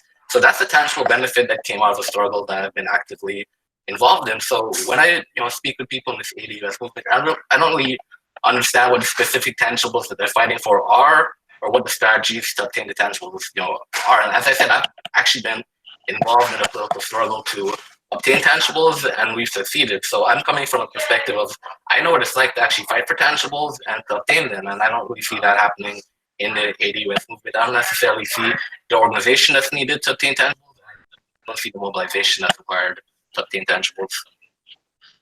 Well, saying that they're supposed to have a conference, I think in October, so maybe that will change. But I definitely think that's the next step. If and as I said, as far as FAL, we definitely support those specific agendas. We just support reparations, not just for African Americans, but for all African people who have been wronged by Western imperialism, Western slavery, Western policies that have been used against us. And obviously the prison industrial complex, it always baffles me how this is still going on. And, we talk about it sometimes, every once in a while, a documentary comes out and we're talking about it, and then time passes and then we kind of forget. And I try to constantly remind myself, that we have brothers and sisters that are sitting in prison for non-violent offenses, even some violent offenses that, had they been white, it would have been a completely different situation. It would have been a completely different sentence. And yet their lives are being taken from them, and they've lost everything, and they may never see their families again. These are things that we have to always keep in our conscience. So we'll see if that changes as far as the movement. We have like 2 other topics. I want to pivot off of ADOS. If anyone have any last minute things that you wanted to say that you didn't have the opportunity to say? Yeah, I'd like to say, as just a suggestion to everyone who's jumping, who's identifying with the ADOS movement. If they're serious about some type of liberation for Black Americans, that's great. My suggestion is for the leaders to, I know you said did you say they were having a conference in October? Is that what you said? I've seen Yvette Carnell, and I think I've seen Antonio Moore post on Twitter that they're having the first ADOS conference this October. Okay. That's great. But I mean, until then, sooner than that, I think that Yvette and Dynas and I don't remember his name, but the people that were coming out in front should definitely have some type of talk and get this together as to what they're trying to do, what they are, how they're going to do it, and also if they're going to keep that title or that identity, why did they choose that specific identity? And kind of break that down. If they are able to come together, do that, and then present it, I think it would it may have a way of being constructive. But until then, I can't take it too seriously because it just seems like a planned attack, if that makes sense. So I've the other day I started to wonder if identify specifically as American and wrapping yourself in the American flag, and maybe I'm being too generous. Could it be a strategy to specifically say that I am as American as it can, as anyone can be? I have been here longer than most of the white Americans who have been here, and therefore I am entitled to certain benefits that you have not acknowledged. And while I don't, it's not something I could do. Like, I could never wrap myself in an American flag. Could it be a strategy? And could a different strategy be less likely to gain political changeables? I think it's a strategy, as far as, I mean, I'm not gonna speak for Yvette, but I think that is part of their strategy. The issue is that strategy has been used before. It's been used for our people over and over again. Look at how American I am. Look at how much, I love my country. Crispus Attucks is the first person to die for the United States. Like, we have been trying to prove our Americanness, and regardless of how we've been trying to prove it, we've always been reminded that that's not what we are. We've always had to go to court to get the same recognition that other people have just by way of being born a different color. So to me, and actually you had a point that I did want to kind of just mention is that, another lacking thing I see in this movement is that I believe Africans should receive reparations. Do I believe it's going to happen? I hope it happens. It could happen. It should happen. Do I think that the West is going to do it? I think they're going to have to go down with a fight. I don't think it's going to be something as simple as, let's all get on code and push for this, because like I said, I think it does set a precedent all over the world. So that being said, do I know reparations will be given? I don't know that. I think if we're all being honest, we really have to be honest. We really don't know if they're going to be given, and especially if they are given. You seen there was a woman who's running for president. She says, I want to give $100 billion, I believe, in reparations. And then I've seen people commenting on a video saying, well, no, we're owed trillions. And that's another thing. If we are given some reparations, because if you, the person, one of the comments was saying, if you break down $100 billion among all of us, that'd just be like 2,000 or 3,000 per person. Obviously, that wouldn't be enough for us to recover from systemic economic oppression. So if we are given reparations, will we be given what we're due? Will the United States survive giving us what we're actually due?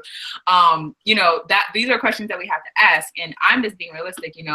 I think if we do get reparations, I don't know.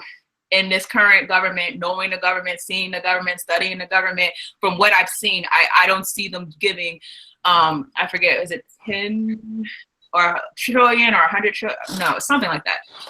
You know the number, but I don't see them giving trillions of dollars to Black people directly.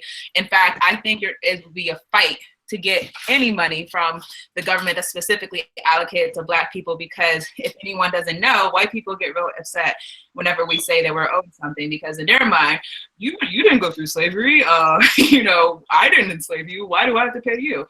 Meanwhile, our tax dollars are given to the Jewish community all over and over and over and over for something that the United States never did. So, that's another thing.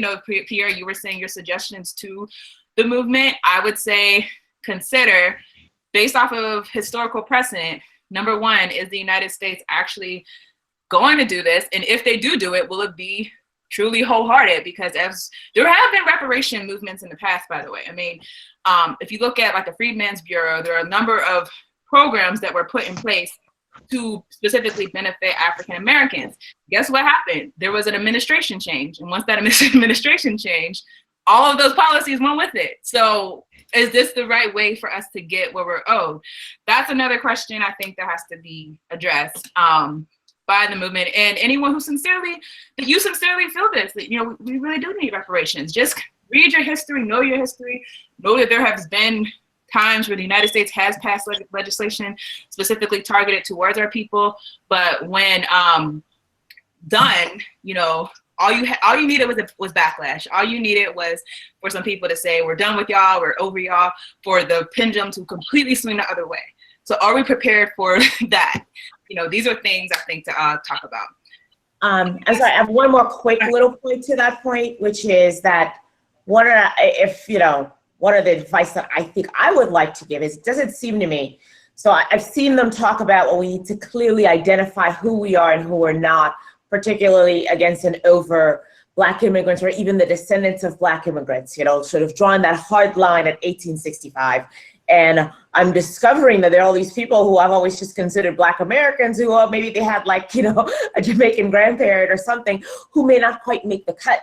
And they've really kind of harped on the fact that, hey, compared to these Black immigrants, we're actually in a worse economic situation. Now, I really, in the recent article I wrote, I don't think that it's a difference that's worth writing about.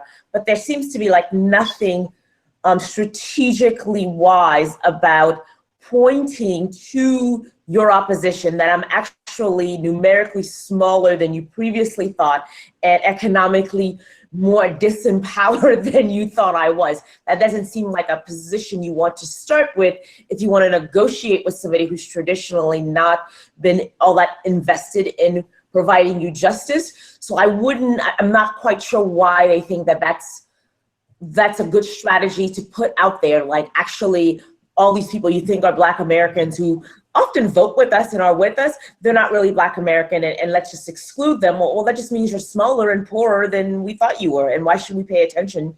Or not why should we pay attention? Traditionally, America doesn't pay attention to groups that are smaller and poorer.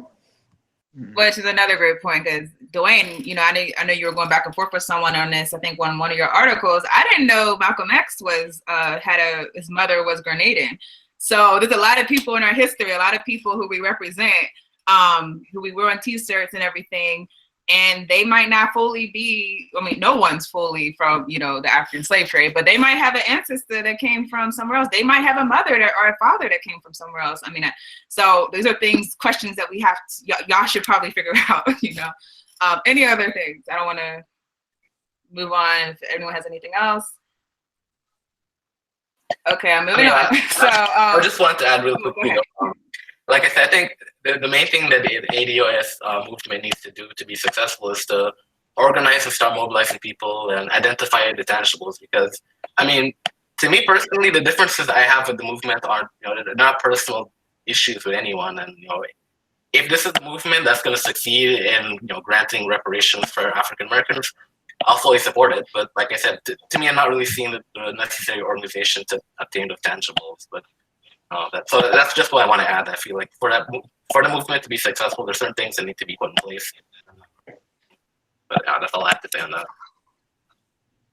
Okay, so next topic, I talked about this in my last video. I'm actually happy to hear that you're from Haiti, Carolyn, because I wanted to talk about Haiti. There's obviously an uprising going on right now with the Haitian people. They're pushing back against, I think, years and years and years of colonialism, neocolonialism, but they're specifically targeting the president of Haiti. Everyone, I was wondering your thoughts on this uprising. Haitians are notorious for their fight, I think, throughout history. They're the first African people to free themselves of slavery. Is this uprising different in that, is it going to bring something tangible? I'm using the word tangible now, but is it going to bring something tangible to the Haitian people? What is being done differently here, maybe, than what was done in previous? Because I know, I think last year there was also, there was also protests going on in Haiti. So do we see something happening on Haiti, anyone? I don't know if it's going to bring more tangibles. It is hard to be optimistic, given Haiti's long history of struggling and sort of sliding back. I think this is what's different in that it's really consistently rallied lots of people, not just in the capital, but throughout the nations, coming together, not backing down. So I suspect, even though yesterday, I think it was, the president said, "I'm not going anywhere." It reminds me of when I was a kid, when Duvalier says, "I'm not going anywhere," and he was soon gone. That, happening may give people some signs of hope. I was actually in Haiti when that happened, and I remember even though I was a really little kid, what it was like to have everybody excited, cleaning the streets, putting up the Haitian flags, in the hope that getting rid of this dictator is going to bring about some real change. But what you have in Haiti, unfortunately, is a lot of people who are willing to take advantage of their own people in exchange for a few dollars. Like, what really, if I have to say, there's one thing that upsets me about what we sometimes, some Black people do, is how cheaply we sell out each other. And so you have a group of people who've taken advantage of this money that we've gotten from the Petro-Caribe system, and those people have to be dealt with. And right now, unfortunately, I don't see anybody who has the moral authority and the political organization to hold anyone accountable and put in structures in place to keep other people who are corrupt from coming into power and doing something which brings us back to the same place. And kind of like in other places in America, in the Black world, in Africa, when we do have leaders who rise up, America plots against them, right? So when you see somebody who is weak, is willing to let the United States get away with anything that they want, that person is allowed to stay in power whenever America feels the need to intervene. Like what, there was some hope with Aristide, that person is not allowed to do what they need to do. And I don't have a lot of confidence that in the near future that we're going to see the United States sort of back off and let Haiti just kind of flourish. I'm glad they're not, invading right now. Like, I think we have to allow this process to take place. But it is hard to be optimistic given how many times, we have a people has been let down. Yeah, I mean, I wondered the same thing, when there's different coups in Africa and you'll see like some soldiers and, they're not getting paid that much, but they're willing to betray their people just for a little bit. And that's something that we're going to have to figure out is how do we, I guess the word is get on code, but not just that, like how do we honestly deal with people who we know are going to sell out? Because the fact is, regardless of how advanced we may think we can get, how conscious we think you can get, there's always going to be those stragglers. There's always going to be those people who could be bought. And had there not been, for example, during the 60s, 70s, whenever there's a lot of movements, those governments that were established by Pan-Africanists might still be in existence today. Same thing in the Black community here. I mean, we seen this past week, Steve Harvey basically said, forget your integrity, you have to worry about your money. Unfortunately, I think that, one of the saddest things about capitalism, that what it has done to our conscience is that it makes us think that we're right if we're moving where the money moves. Because what do you always hear people say? I got to take care of my family. I got to take care of, I got bills to pay. I got things to do. And everyone understands that sentiment. So most people will say, well, you do have to take care of your family. But how do we hold people accountable who do sell out? All of us who do sell out the common people, that's something that we have to deal with, definitely. Anyone want to jump in? Yeah, let me just add to what Caroline said. I believe that there can be a change. This is where Karma or Kwame Ture talk about the difference between organizing and mobilizing. I believe that from his perspective, if I'm correct, if it is the situation in Haiti, if it is done through mobilizing or mobilization, is not going to be productive or it's not going anywhere, because right after the mass protests, what's going to be next?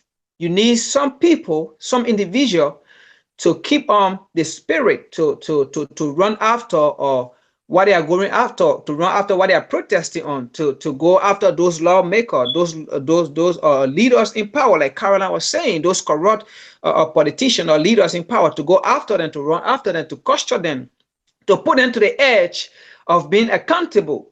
But and if it is done through organization, because like Kama said, organization is an institution that exists and lasts forever and keep on training people, educating people. Whereas mobilization is just done in a short period of time, and after a while, after the demonstration, and then what next, and then everything died down. So if it is done through organization, through organizing, I believe is going to lead to some productivity, or is going to be productive, because it's not going to stop. People are going to be there to hold people accountable for their corruption and for what they need to do. So I believe that can only happen if it is done through organization, then through mobilizing people to get on the street and to demonstrate and to protest, and then after a while, it died down. Dwayne or Pierre want to jump in? Yeah, I'll add real quickly. I think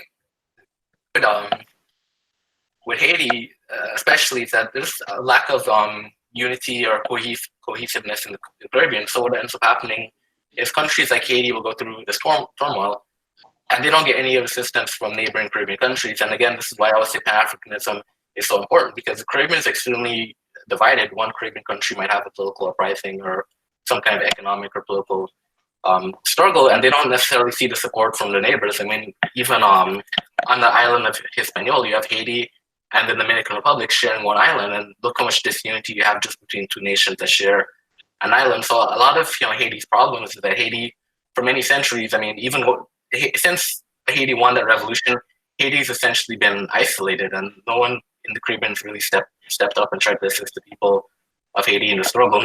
Not on a governmental level. I mean, when the earthquake happened in Haiti several years ago, there was even a situation where Haitian refugees going to Trinidad were deportation from Trinidad.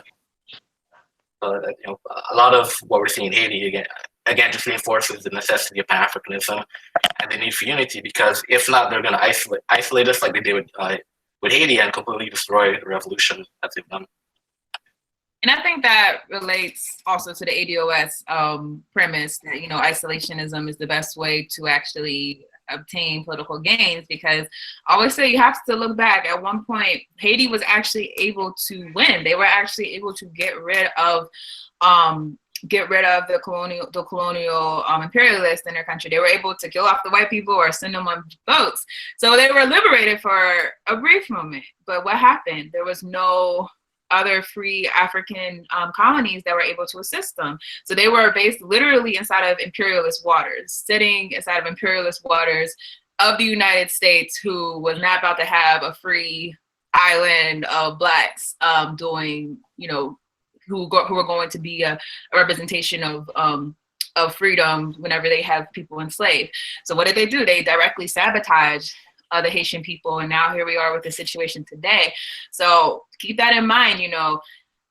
If you don't have outside people who can actually hold the country, hold the country to task. I mean, imagine if the United States decided to launch an onslaught of violence against Chinese people. We know the Chinese government would not have that. We know that they would be very quick to condemn the United States, and not just condemn the United States, but possibly take other actions if necessary. African people, we need that same alliance, because the fact is, liberation on the front that we're on, I'm in America, so this is my front that I'm actually engaged in. It can only go so far.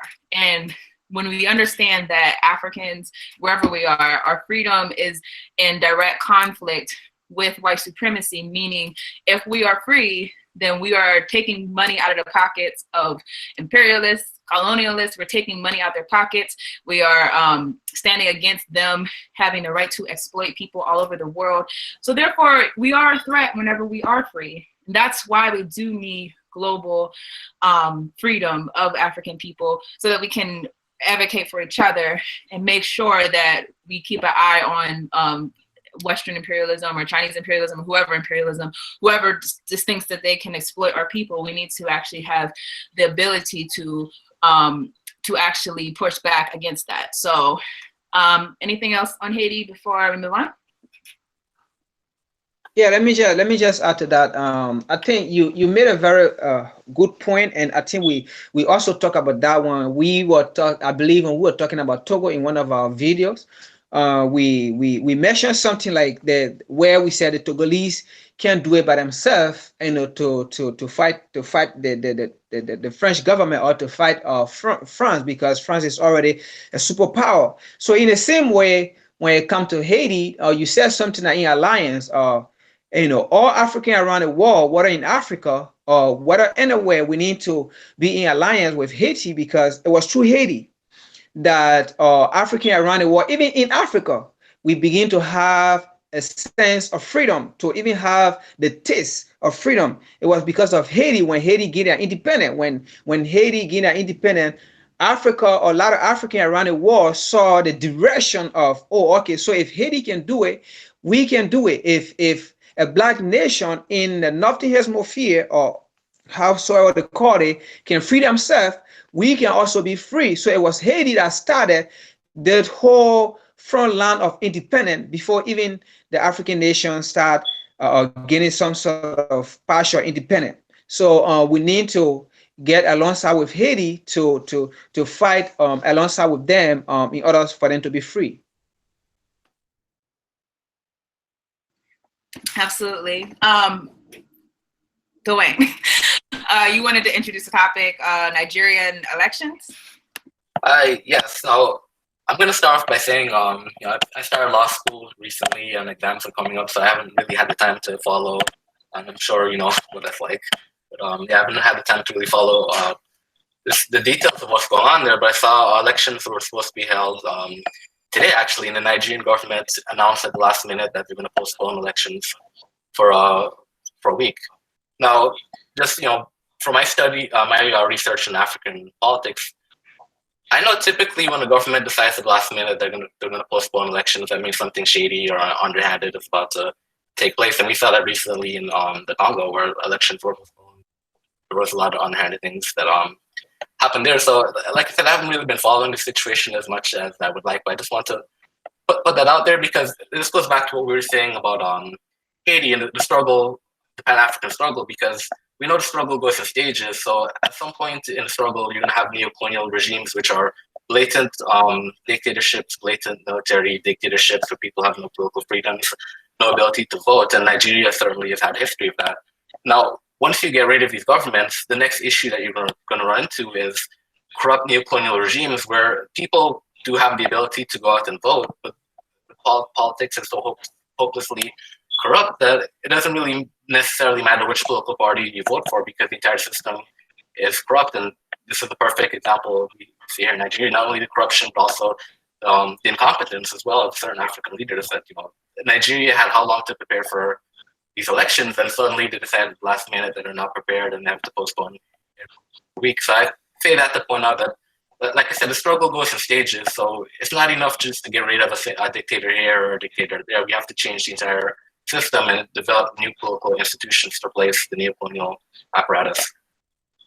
I think that's so true. And that's why I was saying in the last video I did, to me, for Haitian people to ensure that this is actually an effective uprising, to me, you have to start planning now for the after. And that's what we have to do all the time. Whenever we had people in Zimbabwe saying, oh, we just want to get rid of Mugabe, we just want to get rid of Mugabe, but they weren't preparing for after. And guess what? Now they're here with someone worse. And so that's the issue, is that sometimes we uprise against our governments and we are uprising for the right reasons. We are pushing back for the right reasons. These are oppressive dictators, and so we certainly are right to try to get them out of power. The issue is, what do you follow up with?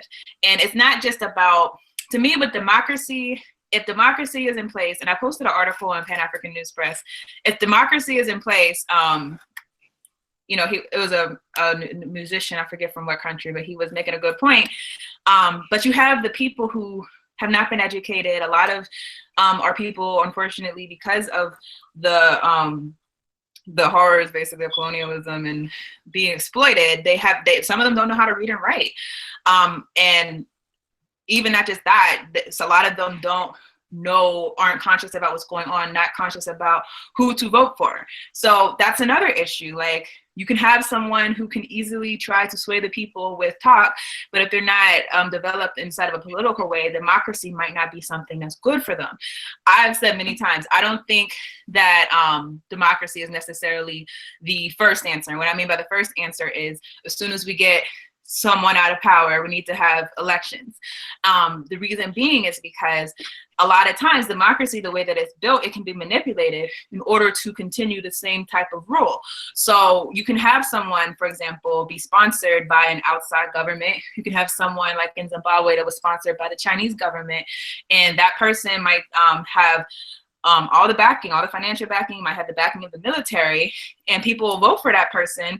but that person does not represent the people. That person does not answer to the people, because the people that they find are an afterthought. Their first concern is to enrich themselves. So that's the same thing we have to think about, is that, number one, how do we prevent, whenever we get these people out of power, how do we prevent someone being put in power who is going to do the same type of exploitation, do the same type of corrupt actions? How do we prevent those people from getting power inside of a democratic government? And, you know, my personal opinion is that I believe that a vanguard, as far as having organization prior to getting the people out of power, having a vanguard of true Pan-Africanist revolutionaries who care and are first for the people, to organize that and actually ensure that before you transition to democracy, that there's work being done, ensure that there's a constitution that's written that's going to ensure that whoever comes into power is not going to do the same things, ensure that the people are politically woke, ensure that the people are given a say-so. I know FAL, we call for collectivist socialism, meaning if you're going to sell the resources of my country, I should have a say in it. If you're going to sell the resources of my tribe, you know, if you're going to sell my land as a government, that's something that we should vote on collectively. So these are things that could be done prior to getting those people out of power. Pierre, you want to jump in?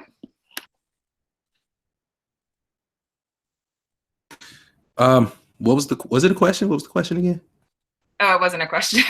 I was just commenting on the issues with Dwayne was making a point about Nigeria, the issue of how do we actually ensure that when we have elections, we're going to have someone elected that is actually equipped to represent the people. But overall, it looks like what's going on in Nigeria might be a repeat of what's been happening all over the continent. That being that the government's going to try to push back elections in order to ensure that the candidate. Yeah. I got you. Okay.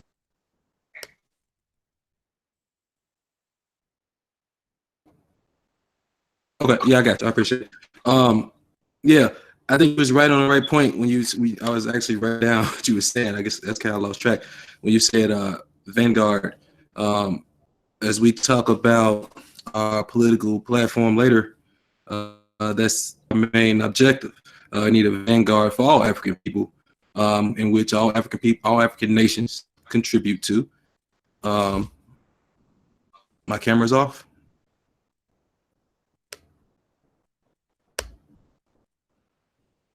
Okay, I can see myself. I'm not sure why it's off. You can hear me though? Okay. Yeah. I was saying all African nations to contribute to this vanguard, which will include a governing body, how the African Union should be, not how it is, including African military. And basically, as far as from each country, I think the only thing that can keep these situations from happening, as far as Haiti, Nigeria, wherever it is transparency and checks and balances. I don't think any nation should put their entire trust into one person or a few people. I think that power corrupts more time than it doesn't. And I think anybody, no matter who it is, you should not put your complete trust into them. There should be checks and balances that can't be broken. There should be, like, for instance, a national assembly to go along with any government. I don't think it should just be one body over any entire nation that represents a bunch of people. And obviously, this vanguard main goal is going to make sure that the people are the ones who's been represented and not just the chosen few, making sure that the elections are fair, making sure that if we need military invasion to come in and make sure an election is fair, that's what we'll have to do. That's why we have a governing body that will vote on these type of things, that sees this is going to be a representative from all African nations. Therefore, we're going to see this, from outside, from the betterment of everybody. And I think that we'll get into that later, though. Yeah, I mean, I know we're kind of running. We talked so long about the ADOS thing. We're kind of running over time. But does anyone want to add anything? And then I guess, Pierre, you can go right into presenting our political platform, FALs.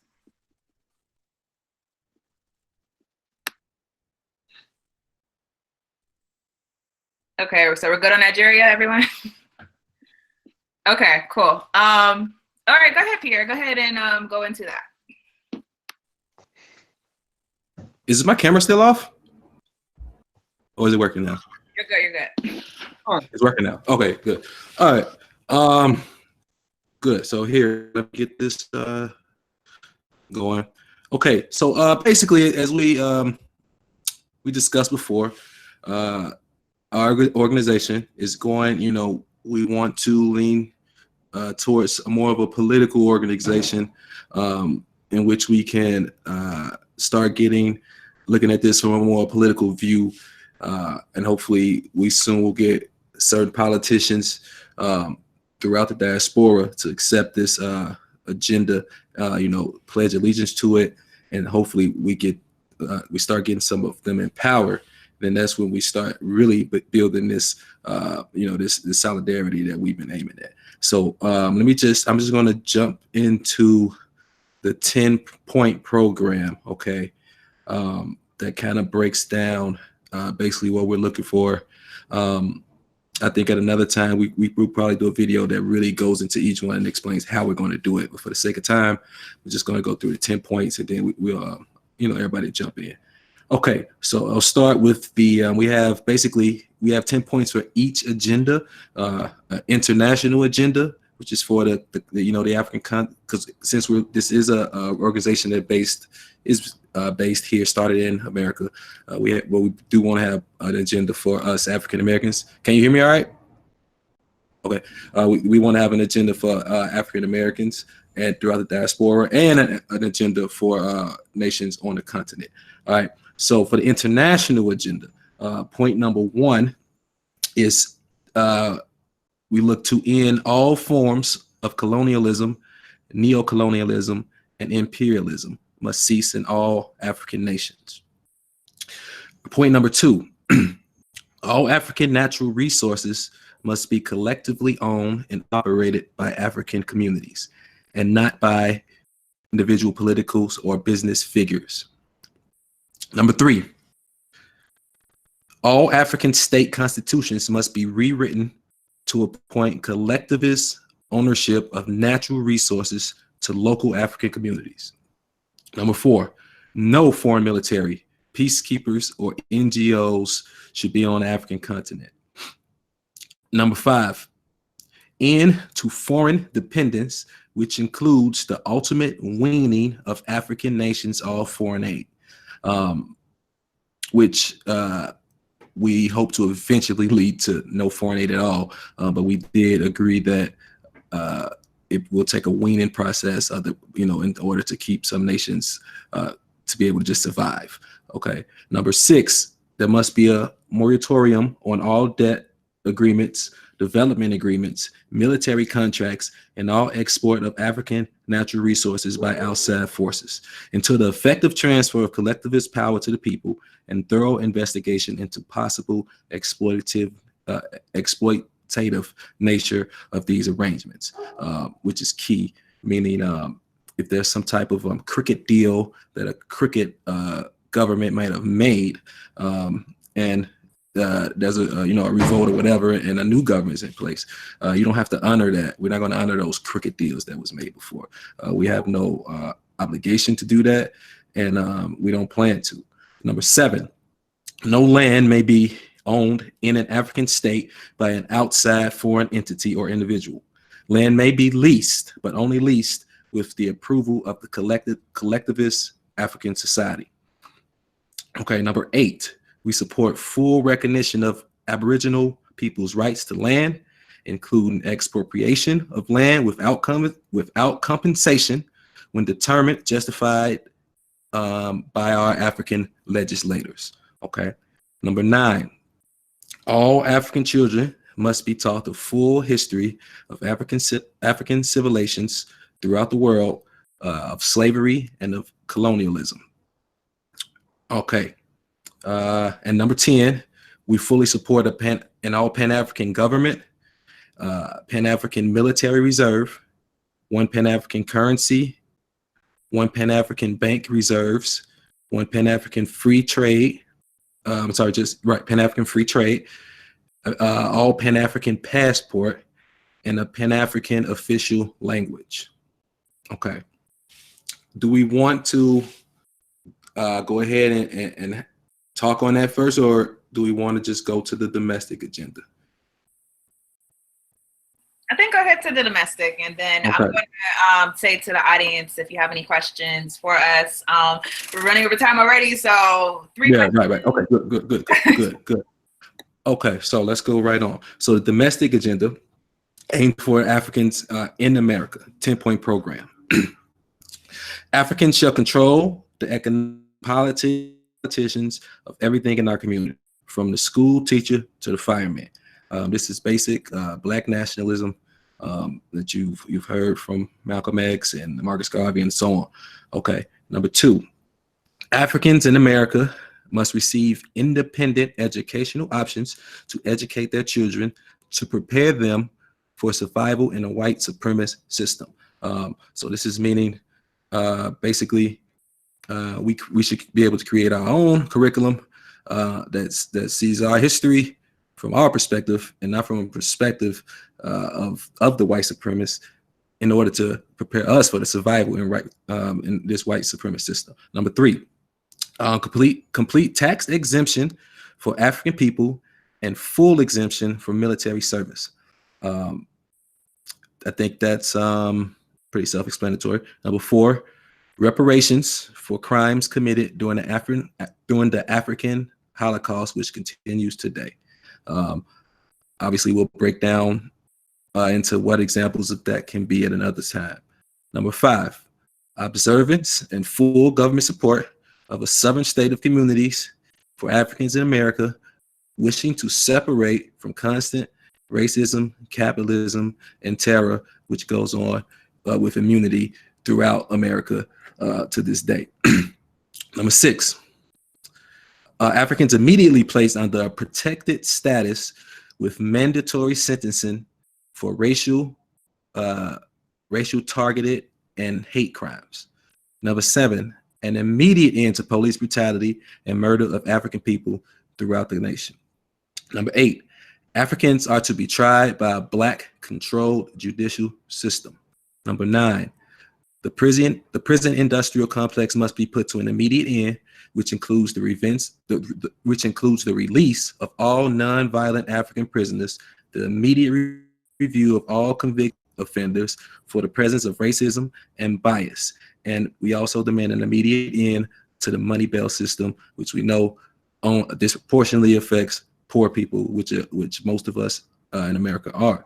Number 10, any African requesting repatriation to their homeland, Africa, is to be immediately granted and sponsored by the government, including full and dual citizenship. That's the 10 points. So we're good now.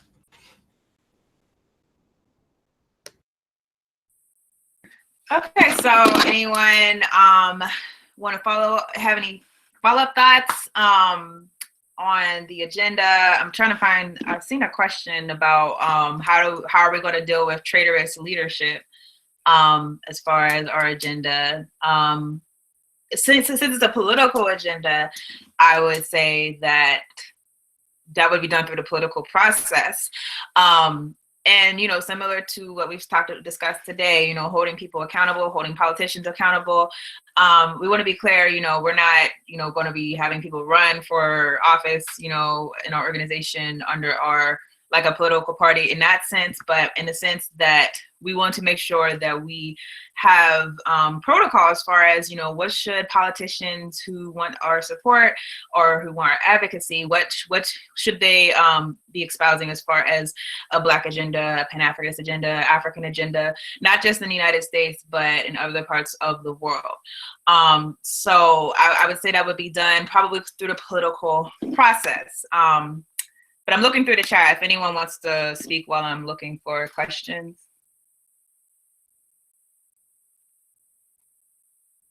I guess I can try to respond to some of this stuff that was said in the chat. I see.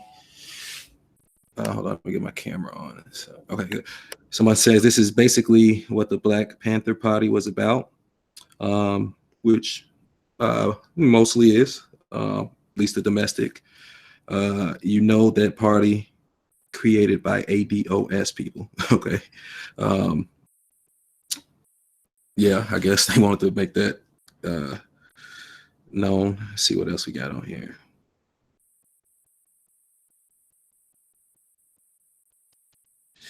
Okay, I don't want to, keep us here too long. And anyone, you can always send us an email. If we didn't catch your question, I'm sorry. There's a lot of comments going on, so I tried my best to find one. That being said, I think we're basically done. I want to thank Carolyn for joining us. Definitely loved your perspective. Any closing thoughts, anyone, before we sign out?